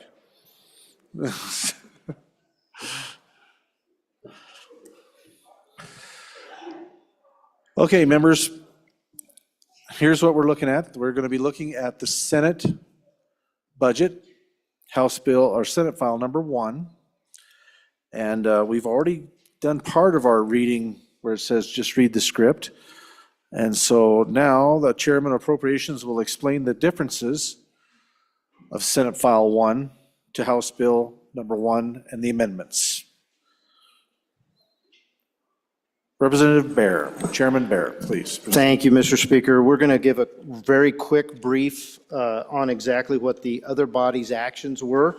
But before we do that, I want to have Representative Sherwood just give you a quick primer on the different documents that we're going to be using today. And we passed out a packet of documents. One of the items that I'm going to talk about on the overview is going to be using your status sheet, your goldenrod. So if you could make sure you have that. But with that, I'll ask Representative Sherwood to go ahead, Mr. Speaker. Please proceed. Thank you, Mr. Speaker and Chairman. So on your desk, you have a lovely packet of information. Information is power. You have a one-page summary sheet. This is a high-level comparison of the other body's position compared to this body's stance on the budget. And so you can see there on lines 11 through 16, some of the really big things that we're not on the same page about are those wildfire grants, the energy matching funds, and backfill for local governments. So again, high level difference of the version of the two bills. When we're done, we will have one beautiful bill. And then this nice big sheet here outlines the amendments that are identical. That's on the very top. The ones that are related, so there's similar but some nuance.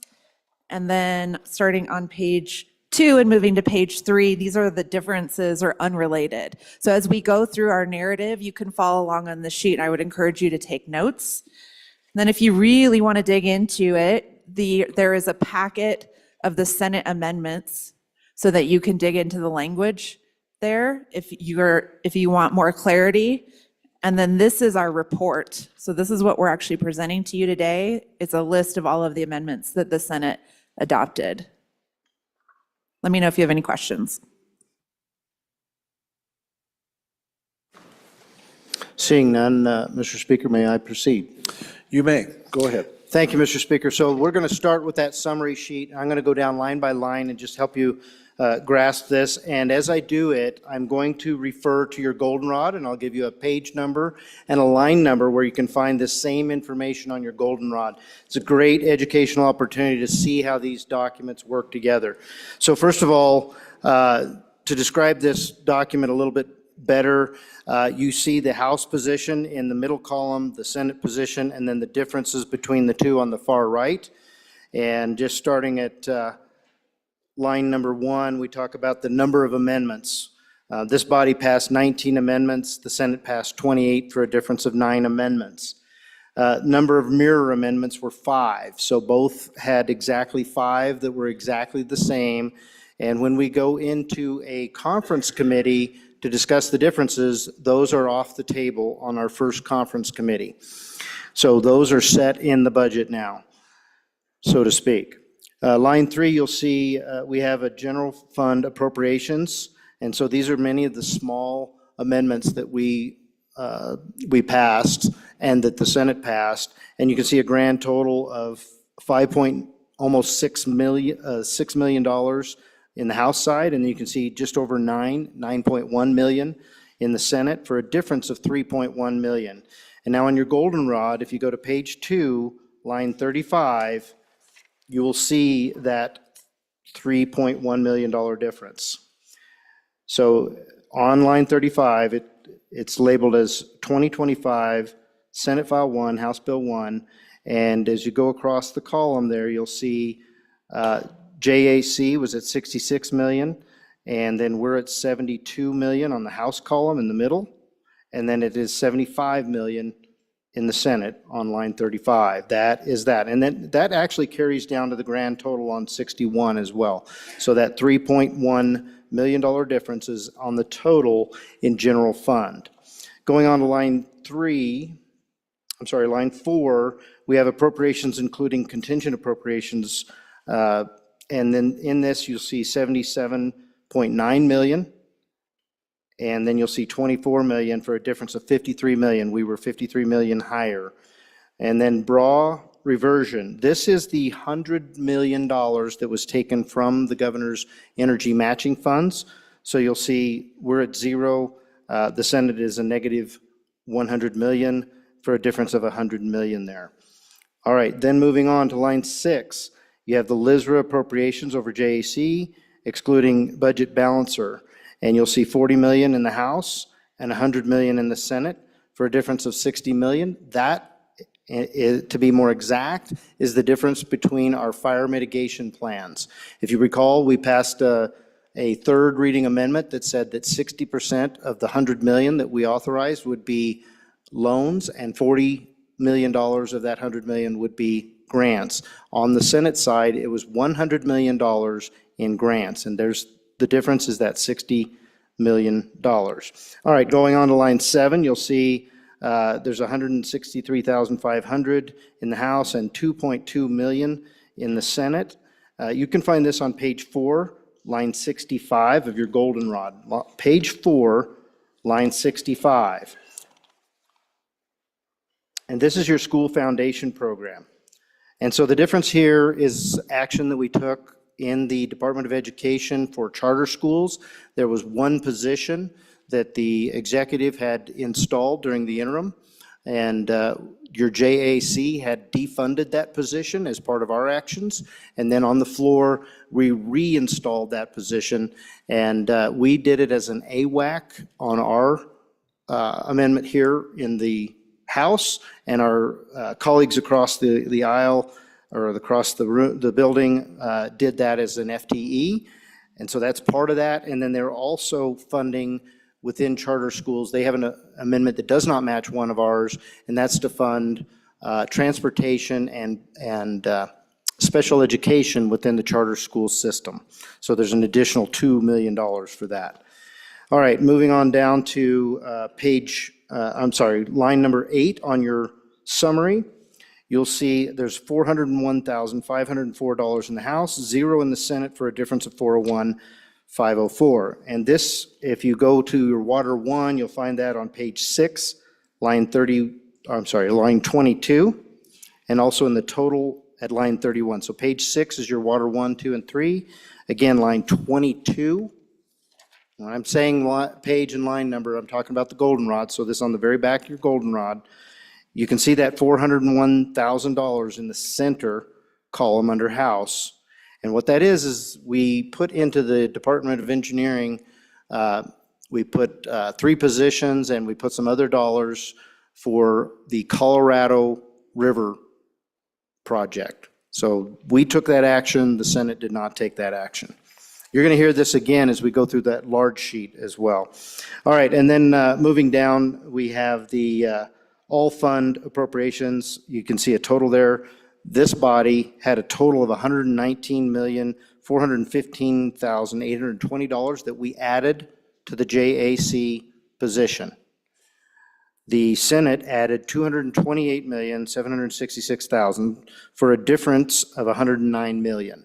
So the Senate added $109 million more than this body did to the JAC. And then on line 10, you can see this body added 5 positions. If you recall, 3 of those were in the executive number 3, and 2 of those were in executive number 2. I'm sorry, 3 of those were in the Colorado Water under the engineering division, and then 2 of ours were in your executive number 2. That's right. I will add that this body also kept the JAC recommendation to remove 14 vacant positions. So we had a net of -9, a net of -9 in the House. Our colleagues added 20 positions. So if you just compare the 20 to the 5, there's a difference of 15. And then moving down to the bottom section of their summary, what this does is shows us where we have work to do in our joint conference committee. So here are the big differences. On line 12, you have that wildfire mitigation difference that I mentioned before. You have 40 million in grants in this body, and you have $100 million in grants in that body for a difference of 60 million. On the energy matching funds, they returned those energy matching funds, so the BRA was reduced. We put those funds into the BRA account, the budget reserve account. They removed them from the budget reserve account and gave them back to the governor's discretion. Line 14, we had a backfill amendment late on third reading for $72 million, and we'll get into the details of that as we go over the amendments. And the Senate had a $15 million backfill for a difference of $57 million. And then you can see on line 15, services for the CDCs, the preschools, we both matched at $4 million. And so then we have the last thing, that was a budget balancer. This body had 70 million coming out of LISRA to balance everything out. And that body brought 215 million out of the LSRA to get their budget balance for a difference of 145 million. So are there any questions on the summary? Okay, clear as mud. All right, we'll go on into this large sheet now, and we're going to go down this fairly quickly, but we'll leave one microphone open here. If anybody wants to ask questions, you can come right up and ask questions.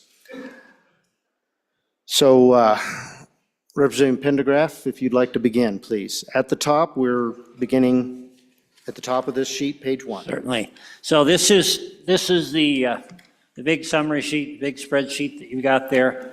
You'll notice at the top left in the little green line, it says identical. What that means is that both the House and the Senate had mirror bills. And what that means is that these are not going to be negotiable during the first round of trying to justify these budgets. So in the Senate, there was third reading amendment number 2, and in the House, third reading amendment number 4. What these two amendments did, which was identical, as I said, they add footnote 3.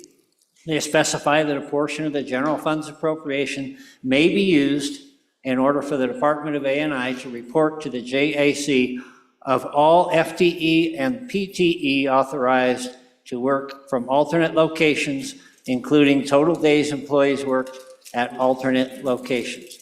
So both houses agreed on that particular item.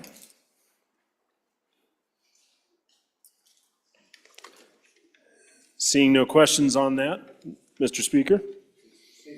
Thank you, Mr. Speaker. Moving on to the second line in the identical section, we've got S3003.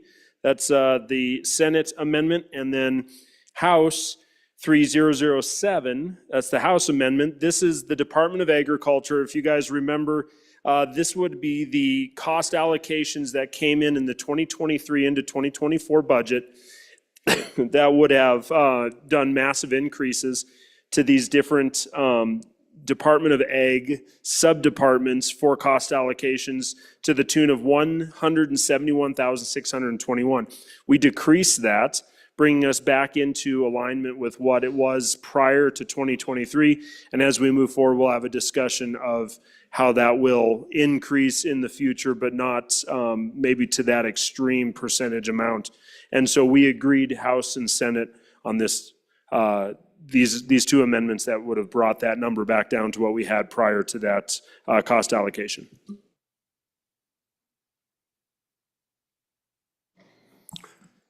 Mr. Speaker, thank you.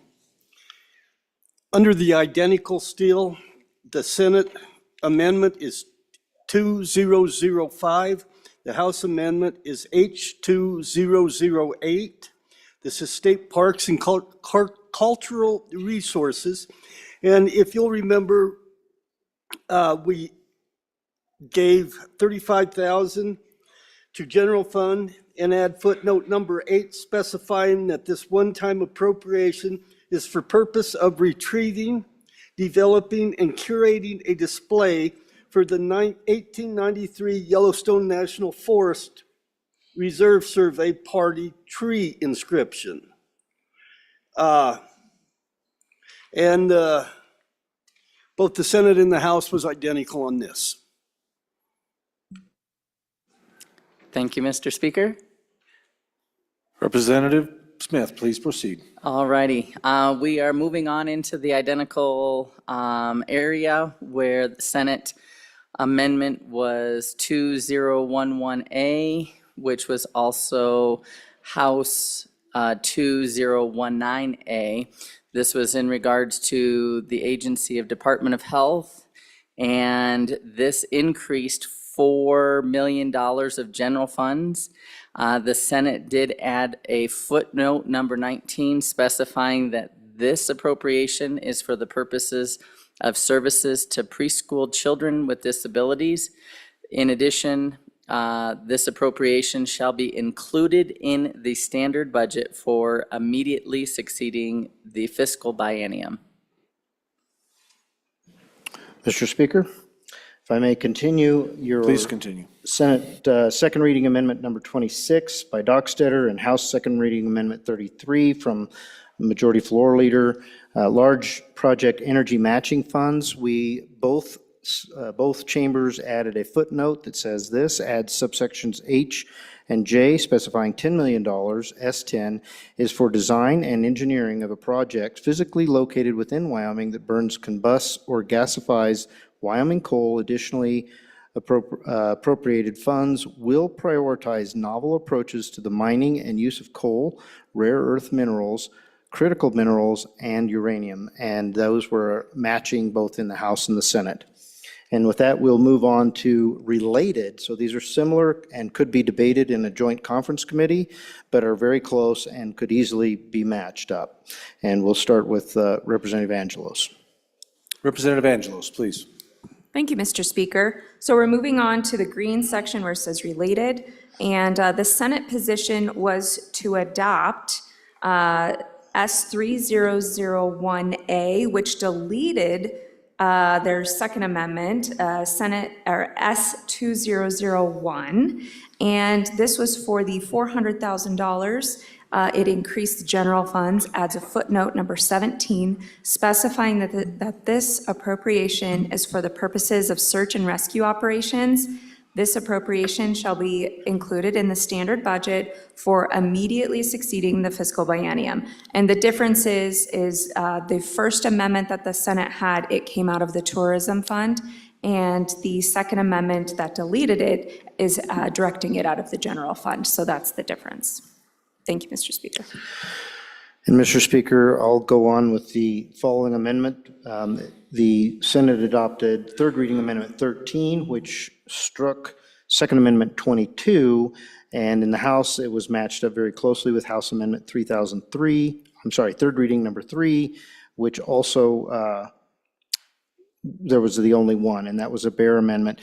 And this, again, is those positions within the charter school board under the Department of Education, and specifically it amends footnote number 16 in the Office of the Governor to specify funds shall not be spent in the Office of the Governor for contract services or to support state personnel related to the Wyoming Charter School Authorizing Board, increases 201,702 S5, increases authorized positions by 1, and adds footnote number 7 specifying that this appropriation is for 1 full-time position for the Wyoming Charter School Authorizing Board. This appropriation shall be included in the standard budget for the immediately succeeding fiscal biennium. And again, this is the one where this body authorized an AWEC, and the dollar amount is slightly different. In fact, the dollar amount matches that dollar amount you can see in the line above, the $163,500,000, which is crossed out.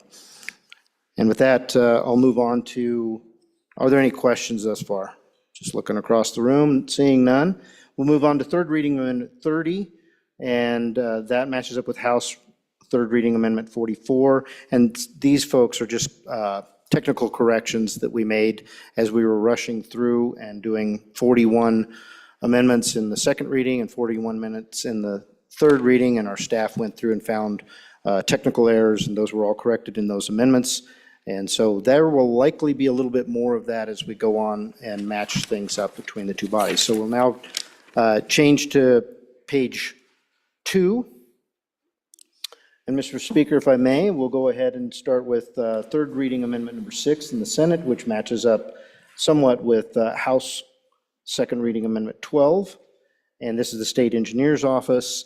And in this particular situation, we're increasing 156,320 general fund, increases authorized positions by 1 FTE, and adds a footnote number 2 that specifies that $125,056 of this appropriation is to be doubled and included in the standard budget. And again, this is engineers for the water projects.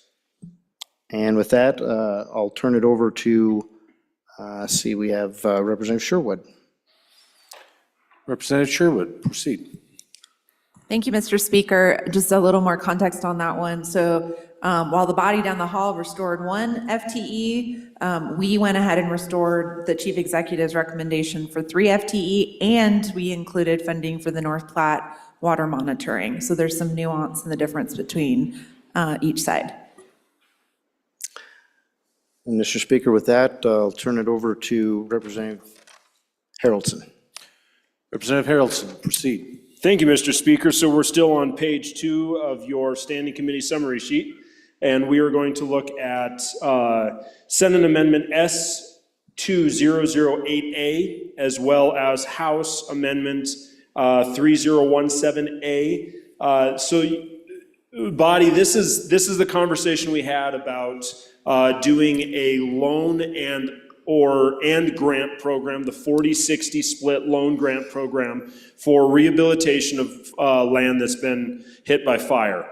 And so we had a mirror amendment that was then pulled out in third reading, and we saw a shift. And if you look over in the description line, you're going to see that Senate Amendment 3020A increased the appropriation to $100,000 of grant funding. So they went from a 40-60 like us, where it was 40 million of grants, 60 million of loan. They had the same position, and on third reading with that amendment shifted it to all grants, 100,000 of grants. So we hold in some ways a similar position, but there is a difference in the fact that they got rid of the loan program completely and went to $100,000 of grant funding. We did 100 million of grant funding. We did 40 million of grant funding and 60 million of loan program. So that explains the next 2 lines, the 2008 and the 3020.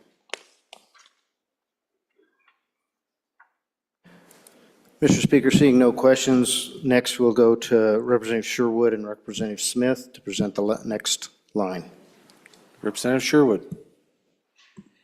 Thank you, Mr. Chairman. Senate second reading amendment number 10 restored the chief executive's recommendation to increase the reimbursement rates for behavioral health services, and this is for children and adults. The position is slightly different from ours with the addition of a footnote on the other body side that earmarks the funds specifically for this use and states that the appropriation shall be doubled and included in the standard budget in the next biennium. To keep things going down the sheet, Mr. Speaker, I'll do the next one, which is third reading amendment number 28 in the Senate and third reading amendment 34 in the House. And that third reading amendment 34 in the House is the $72 million backfill amendment that I brought and this body approved. But in the Senate, it was $15 million. And you can see in the footnote, it increases $15 million of general funds to the Department of the Revenue for the purposes of payments to special districts, which will be allocated through grant application and distribution programs. Grants awarded under this program shall not exceed an amount equal to the demonstrated reduction of residential property tax assessments directly attributable to the legislation exempting or reducing residential property tax assessments in tax year 2025, enacted during the 2025 general session. It is, if this appropriation is insufficient to restore the amount assessed, the department shall make the grant awards in pro rata basis, and no special district shall receive more than one grant for any tax year, and it's contingent on the passage of all those potential different property tax relief bills without local government property tax compensation. So this, to give you a better description, what the Senate did, their action in this amendment is they said, we're going to use $15 million of general funds. We're going to apply it to special districts statewide, and then they applied them specifically to special districts that had to do with health and welfare. So your hospitals, I believe fire and rescue districts were in there as well. So it's very limited on what special districts, and it's $15 million. Again, ours was $72 million. In that $72 million, we dealt with all special districts statewide, as long as they had applied maximum mills for that particular entity. And we also applied this to 8 specific counties. These are the hardship counties. And again, the total tax relief would be 75% for 2 years. Backing up to the Senate position, it was $15 million for 1 year for certain special districts statewide. Ours is all special districts, 75% for 2 years, plus the 8 hardship counties, 75% for 2 years. Any questions on that amendment? Doing a great job here. So we'll move on into the area of unrelated. So these are where an amendment passed on one body or the other, and this is specifically, we're going over the Senate ones right now that we had no matching amendments for, and I'll turn it over to Representative Smith. Representative Smith, proceed. Yes, there's a question. You have a question? Representative Larson Lloyd. Thank you, Mr. Chairman and Chairman of Appropriations. As we look down there and we see that these are all of the Senate amendments, which we didn't have one like, am I correct in assuming that in this similar document that they have, theirs will show all of the House ones that they didn't have one? So ours are, they're looking at ours and we're looking at theirs. Is that accurate? Mr. Speaker, to answer the question, yes, that's absolutely accurate. They're looking at ours today. We're not taking any action today. We're just sharing this information with you so that you know when we go into JCC 1, that's Joint Conference Committee 1, what items we will be working on. And I'm trying to also share with you where we have some difference, what our amendment looks like, so you kind of have a grasp where the difference lies and what those negotiations will look like. Thank you for the question. Thank you, Mr. Speaker. Representative Smith. All right. So the first 2 boxes under the green line that says unrelated, these 2 boxes in essence are very similar. The first box, 2003, increases general fund spending by $155,177 in general funds, and the 2004 AC increases the general funds by $236,501. Each of those lines increases the full-time employee position by 2. And the first box is for facility operations, so that would be your custodial. And the second box of 2 FTEs, trades, so your trades like your electrician and plumber.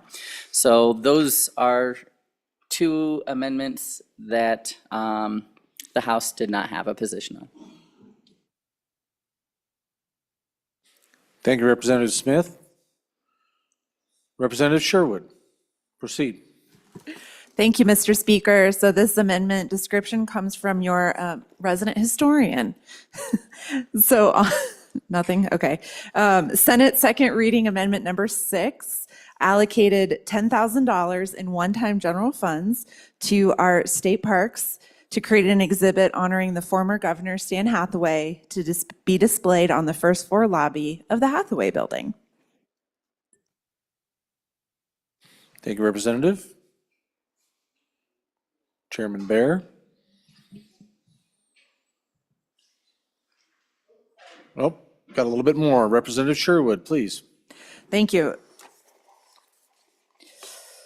All right, so your Senate second reading amendment number 9 restored the chief executive's recommendation to increase the maternity care rates.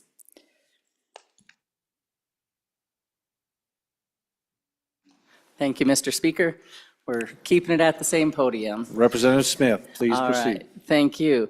Moving on to Amendment 2012A, also in regards to the Department of Health. The other side of the body increased the full-time employees by 14. So this is where one of the largest increases was for a total general fund and authorized other spending is $1,326,167.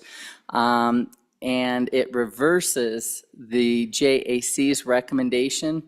Originally, the JAC's decision on these positions, they removed these 14 positions, one because of a veto in the budget, asking the number one executive to reduce full-time employees in the budget, and that was line item vetoed, so the JAC decided to remove some of these FTEs, and every one of those 14 had been vacant for 4 years or longer.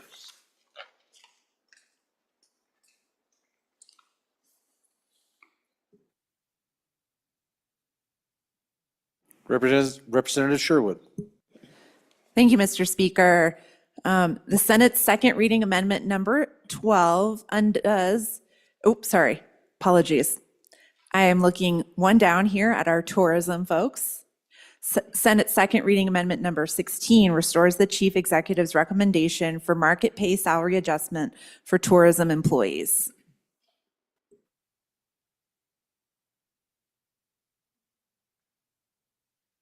Representative Pendergraft, please.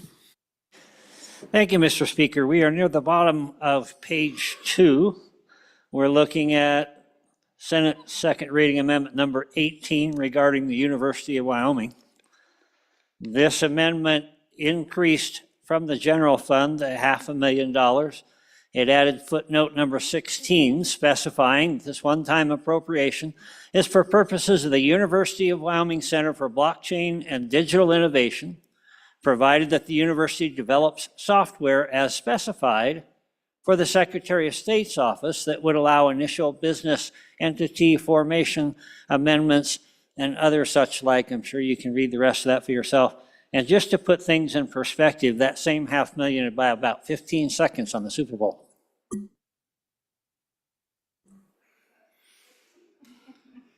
Representative Alaman, please. Thank you, Mr. Speaker.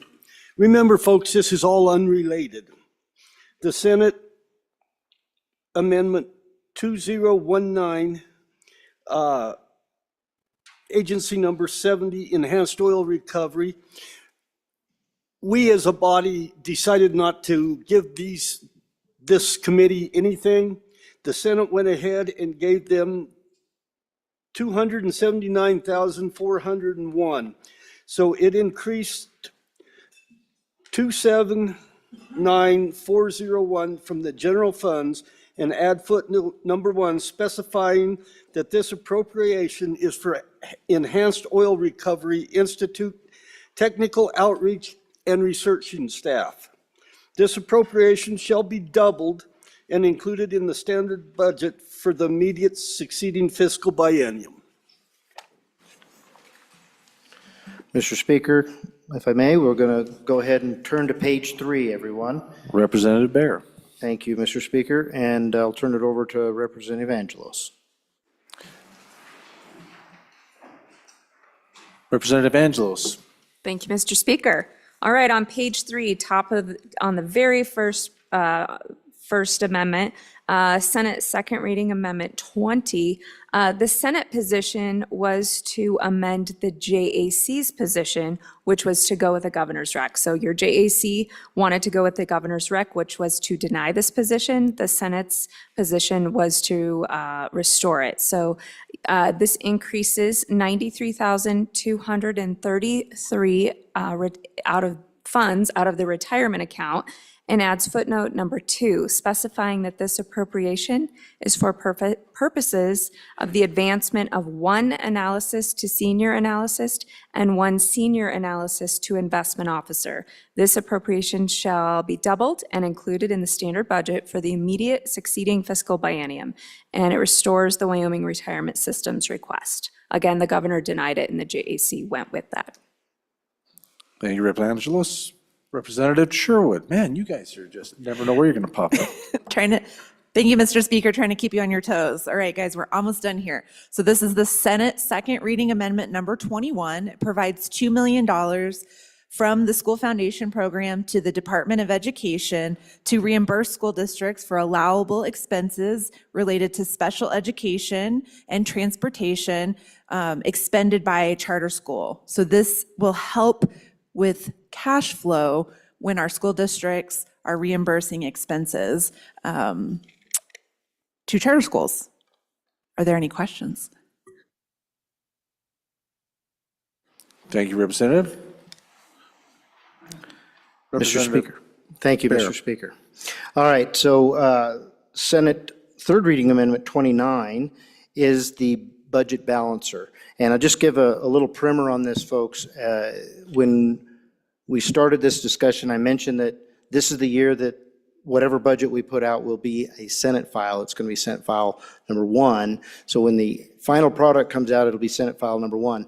And based on that, the final budget balancer will be made on the Senate side.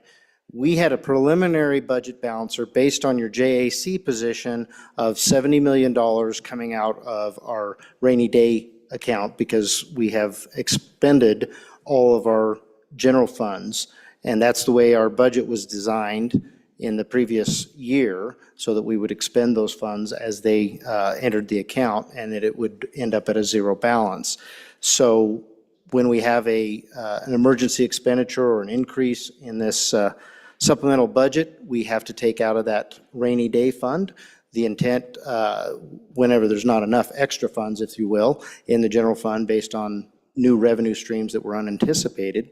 So now we came into this with JAC recommending a $70 million drawdown on the rainy day fund, and the Senate, with their actions, drew that account down $215 million total. So that includes the 70, but the new number right now is $215 million.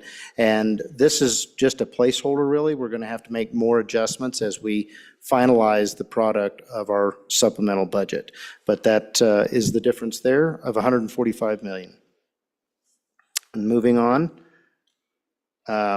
the last one is Senate second reading amendment 26 was overridden by Senate third reading amendment number 15. And you can see this on the bottom line on page 3. And this deletes that previous Senate amendment. And this that original one was requiring $30 million or as much thereof as available shall revert to the budget reserve account on March 15th. And then it replaces it with requiring $100 million or as much as thereof as shall revert to the budget reserve account on or before March 15th. So this is your large energy projects, and this is the action that was taken to return those to the governor. And with that, we've completed the description of the Senate's actions. Thank you, Chairman Bear.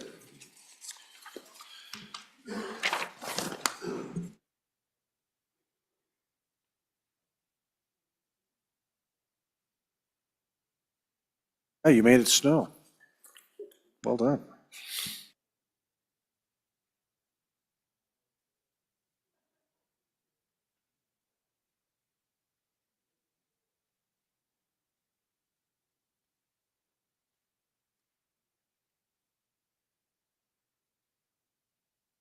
Mr. Speaker, can we ask a few questions? Absolutely. Representative Harshman, please do. Thank you, Mr. Chairman. Appreciate committee number 2. Members, if you get out your goldenrod, and I just flip over to page 2, this is the general fund, and if you go down to line 63, you'll see that it's 0. So the general fund always zeroes out. We're on page 2, right at the bottom, line 63, total balance available, 0. So that's how we'll leave town, one way or the other. The committee will bring budget balancers that they just talked about. But if you flip over then to page 3, and then, Mr. Speaker, and members on line 18 on the budget reserve account, you see that 152 million on line 18? That's the 5% reserve that by statute we have to have in there. So depending, there'll be a budget balancer for that at some point. But really, the chief executive can't spend out of that. That's why we empty out the general fund, because he can spend out of the general fund. So we move it over to this budget reserve account. 152 million is a statutory reserve, mainly for cash flow to keep, because cash comes in and out, and then maybe if we missed on our revenue estimates. And then members, but on line 28, you see just below that, legislative stabilization reserve account. And you can see below that where it starts at 30, beginning balance, 1.869 billion, right? So $1,869,000,000 is where we started. And then go down to line 63. Depending whether you're looking at the Senate or the House, we're about 600, 700 million less. Okay, so that's where that piece is at. You can see all the bills that have, and that, I don't think this even counts the 75 million we passed yesterday in a budget amendment for property tax relief backfill, right? That bill passed 70-some million. That's not on here yet. Okay, so then, and you can see the next account's the strategic investment projects account. It's pretty much emptied, and it usually is, 1.8 million, flipping over.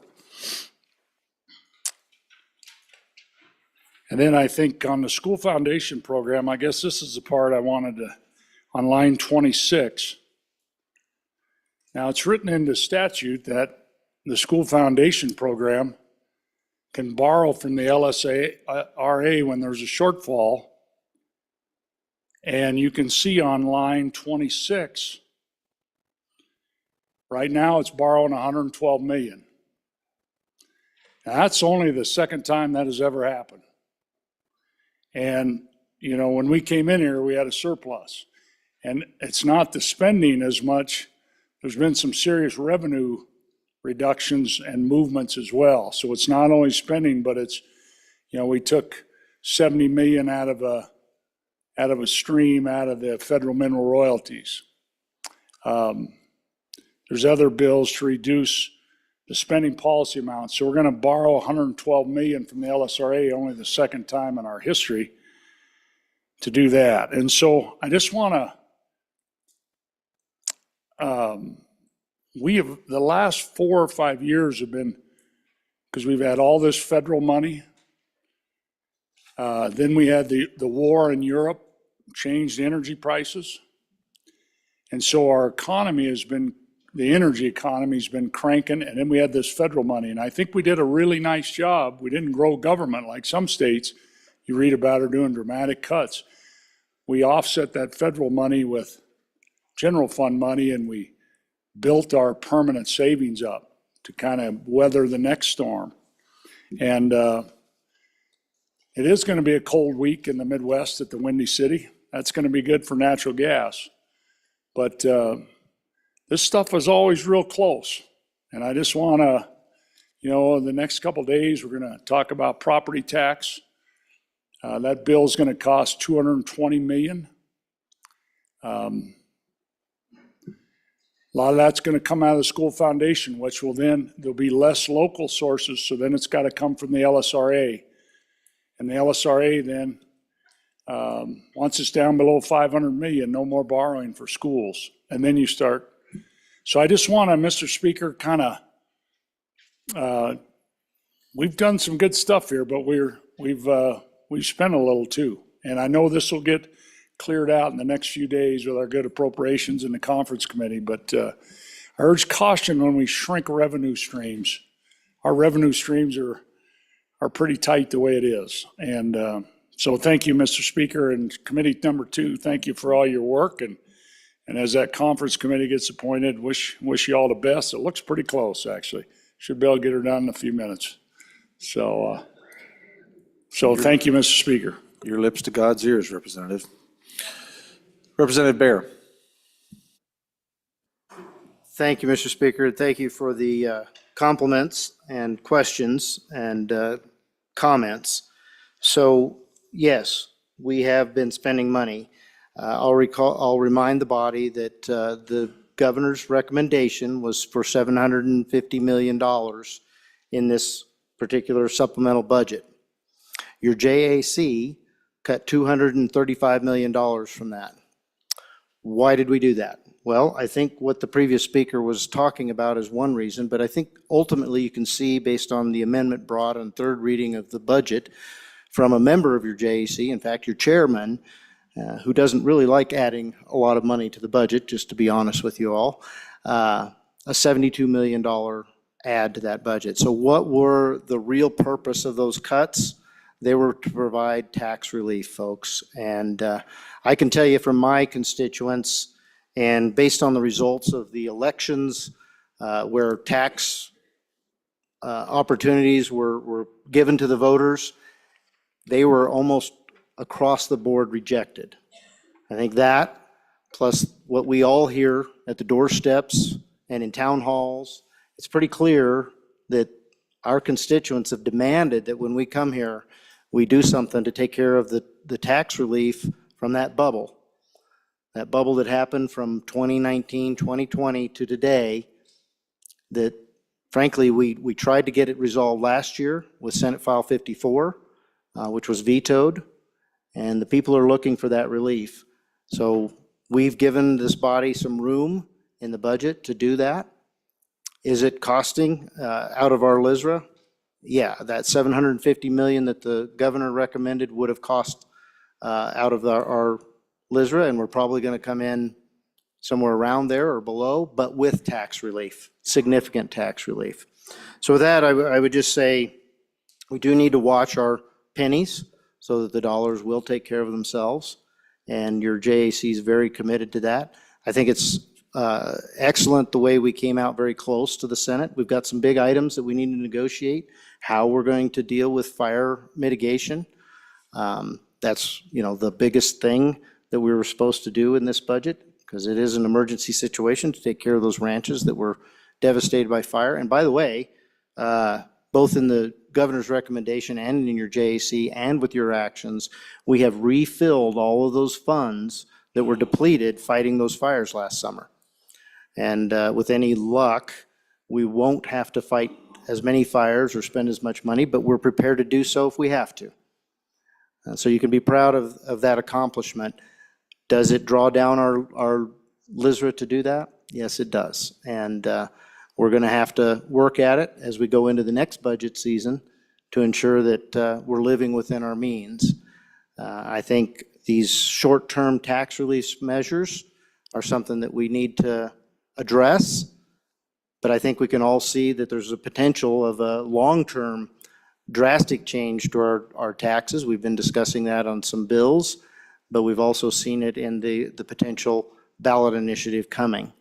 And so all of us need to have those things in the back of our minds as we appropriate and as we make our determinations of where we're going to go with revenues. I will say that we had a good discussion about whether we would take the $12 million per year from the school foundation funding, and then we would put it into an account where we could make higher rate of return so that we could deal with that 4.5% year-over-year increase in education funding. Remember, it's 6% on special education and transportation. So we've given ourselves a way to deal with that. We took $92 million from an account that was just stranded, and we put it into that account. And so we've done some really good things in this body to prepare for the long-term future of funding for schools. But the previous speaker made it really clear. He pointed out that this is the second time in history that the backfill has been used. And we're at that point now with all the actions that we've taken, including providing school choice, where we are going to be doing that backfill.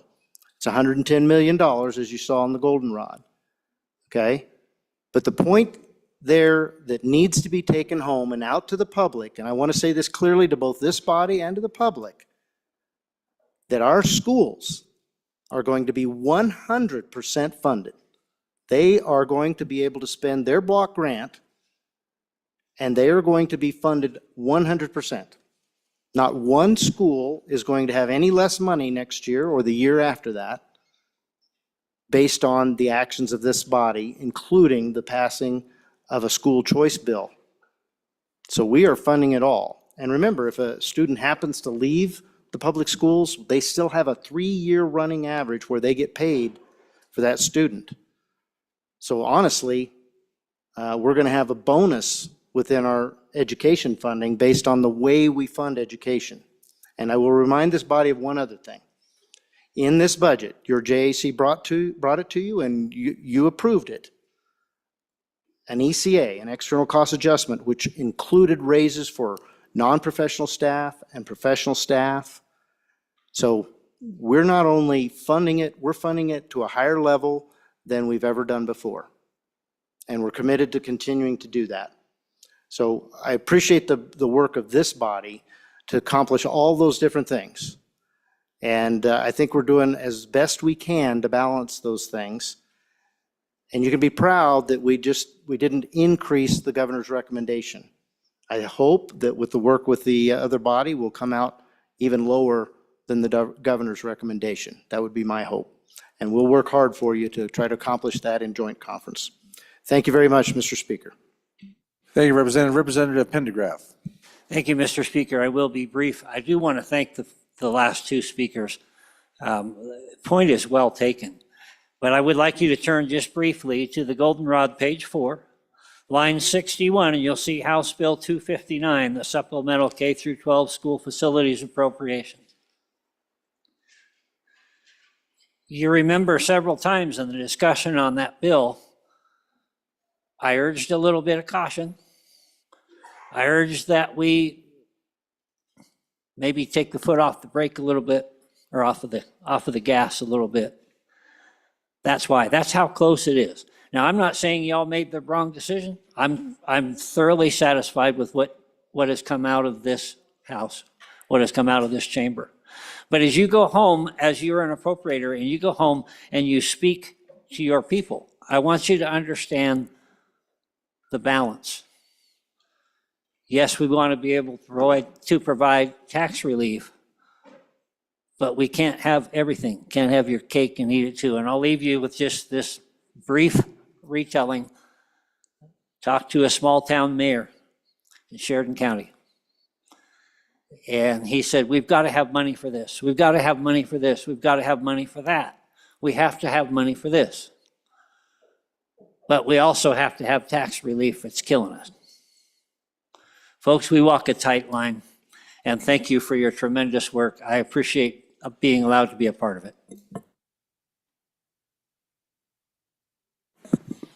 Thank you, Representative. Any other members, statements, discussion? All right. Gotta read. There being no further discussion, Senate file number 1 is referred directly to a conference committee of 5 members from each house to meet and resolve differences between the houses with respect to both budget bills. House Bill number 1 and Senate file number 1. Conference committee will be designed of Speaker Nyman, Representative Lean, Representative Knapp, Representative Heiner, and Representative Chairman Bear.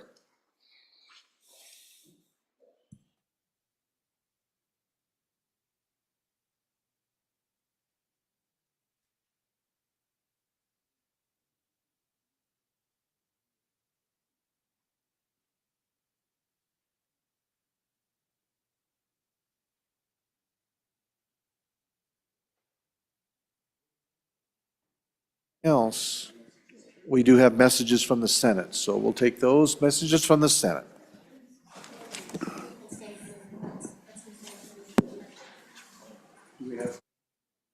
We do have standing committee reports? Okay, we shall do those.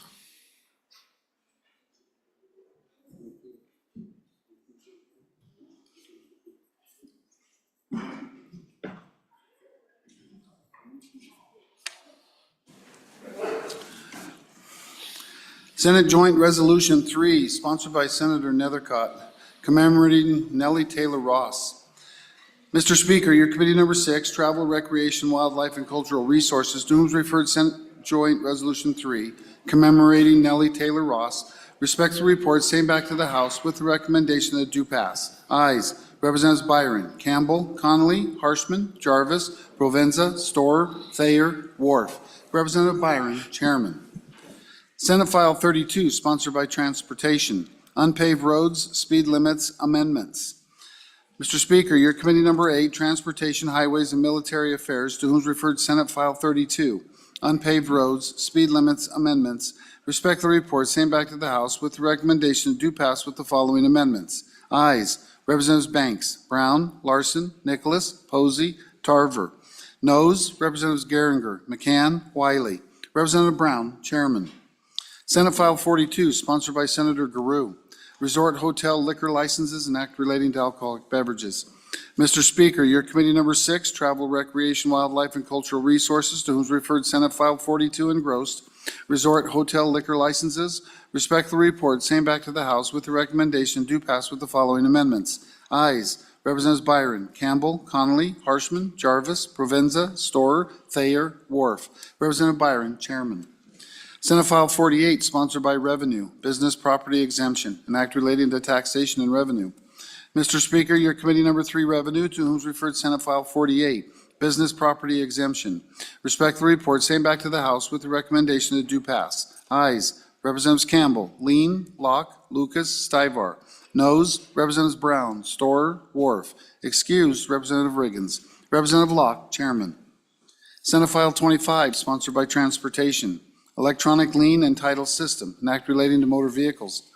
Mr. Speaker, your committee number 8, Transportation, Highways, and Military Affairs, to whom is referred Senate File 25 engrossed, Electronic Lien and Title System, respectfully report same back to the House with the recommendation that do pass. Ayes, Representatives Banks, Brown, Geringer, Larson, McCann, Nicholas, Posey, Tarver, Wiley.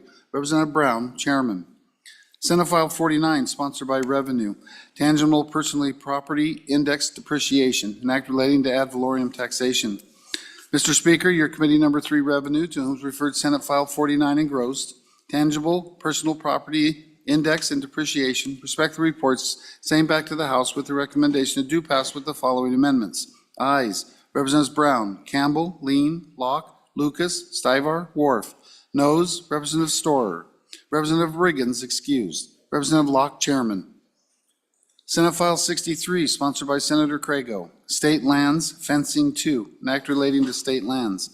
Mr. Speaker, your committee number 5, Agriculture, State and Public Lands and Water Resources, to whom is referred Senate File 63 engrossed, State Lands Fencing 2, respectfully report same back to the House with the recommendation that do pass. Ayes, Representatives Banks, Davis, Eklund, Ottman, Provenza, Schmid, Strzok, Winter.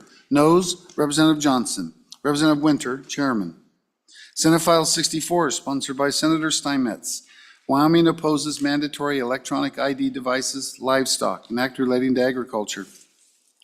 Mr. Speaker, your committee number 5, Agriculture, State and Public Lands and Water Resources, to whom is referred Senate File 64 engrossed. Wyoming opposes mandatory electronic ID devices, livestock. Respectfully report same back to the House with the recommendation to do pass. Ayes. Representatives Banks, Davis, Eklund, Johnson, Ottman, Schmid, Strzok, Winter. Noes, Representative Provenza. Representative Winter, Chairman. Senate File 81, sponsored by Agriculture. Tax exemption, property owned by the state. An act relating to taxation and revenue. Mr. Speaker, your committee number 5, Agriculture, State and Public Lands and Water Resources, to whom is referred Senate File 81 engrossed. Tax exemption, property owned by the state. Respectfully report same back to the House with the recommendation that it do pass. Ayes. Representatives Banks, Davis, Eklund, Johnson, Ottman, Schmid, Strzok, Winter. Noes, Representative Provenza. Representative Winter, Chairman. Senate File 149, sponsored by Senator Pappas. Wildlife Conservation License Plates, Amendments, an act relating to motor vehicles. Mr. Speaker, your committee number 6, Travel, Recreation, Wildlife, and Cultural Resources, to whom is referred Senate File 149, Wildlife Conservation License Plates Amendments, respectfully report same back to the House with the recommendation that do pass. Ayes. Representatives Byron, Campbell, Connolly, Harshman, Jarvis, Provenza, Storer, Thayer, Wharf.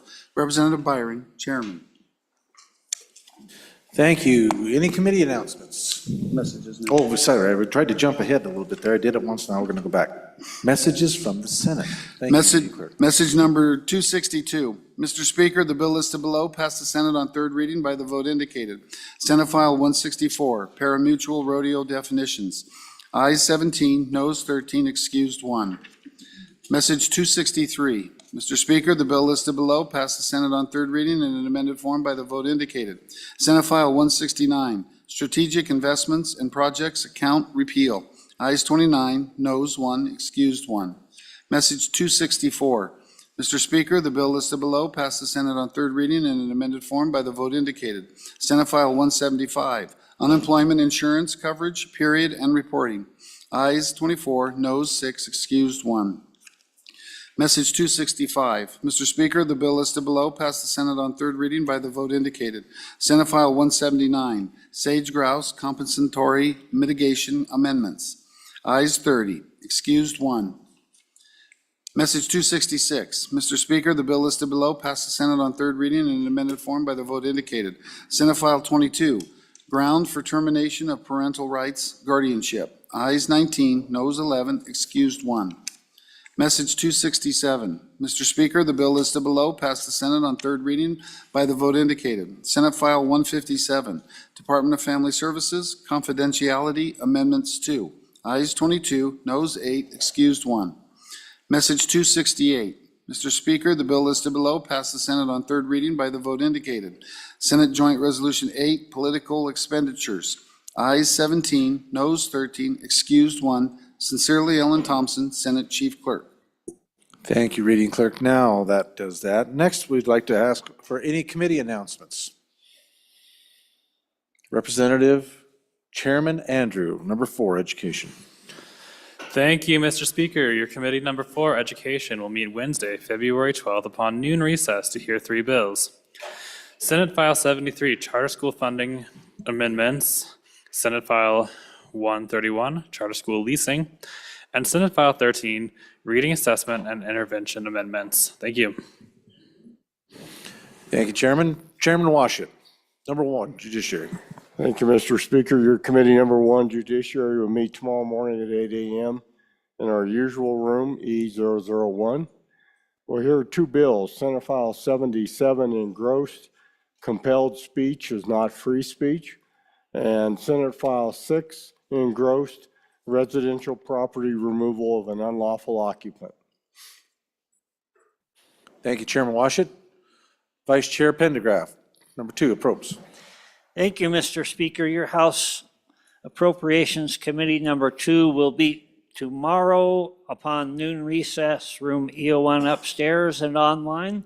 We will be looking at Senate File 40, engrossed, zoning protest, petition amendments. Thank you, Vice Chair Pendergraft. Chairman Rodriguez-Williams, number 10. Thank you, Labor. Mr. Speaker. Your committee number 10 will meet tomorrow morning at 8 a.m. in room 3. We'll hear Senate File 23 and Senate File 62. Thank you, Chairman. Chairman Knapp, number 7, Corpse. Mr. Speaker, thank you. Your Corporations number 7 committee will meet at noon recess tomorrow in room E005, we'll be looking at 3 bills, Senate File 78 engrossed, distribution of unsolicited absentee ballot request forms, Senate File 98, School Board Trustee Party Affiliation, and Senate File 127 engrossed, Administrative Rules, Legislative Review. Thank you, Chairman. Number 9, Chairman Heiner, Majority Floor Leader. Thank you, Mr. Speaker. Your committee number 9 minerals, you're going to take it easy and start at 8 o'clock in the morning. We'll have 3 bills, Senate File 15, Oil and Gas Conservation Commission, Regulation of Pits, Senate File 16, Industrial Siting Tribal Notification, and Senate File 20, Oil and Gas Bonding, Options and Bonding Pools. Thank you. Any other announcements? None? Chief Clerk, I believe that clears the deck. Majority Floor Leader, I would entertain a motion. Yes, thank you, Mr. Speaker. I move that the House adjourn until 10 a.m. tomorrow, Wednesday, February 12th. You have heard the motion. All those in favor signify by saying aye. All those opposed, no. Motion carries. Ladies and gentlemen, we will stand adjourned until 10 a.m. tomorrow, the 22nd day of session, February the 12th, 2025. Everyone have a good evening.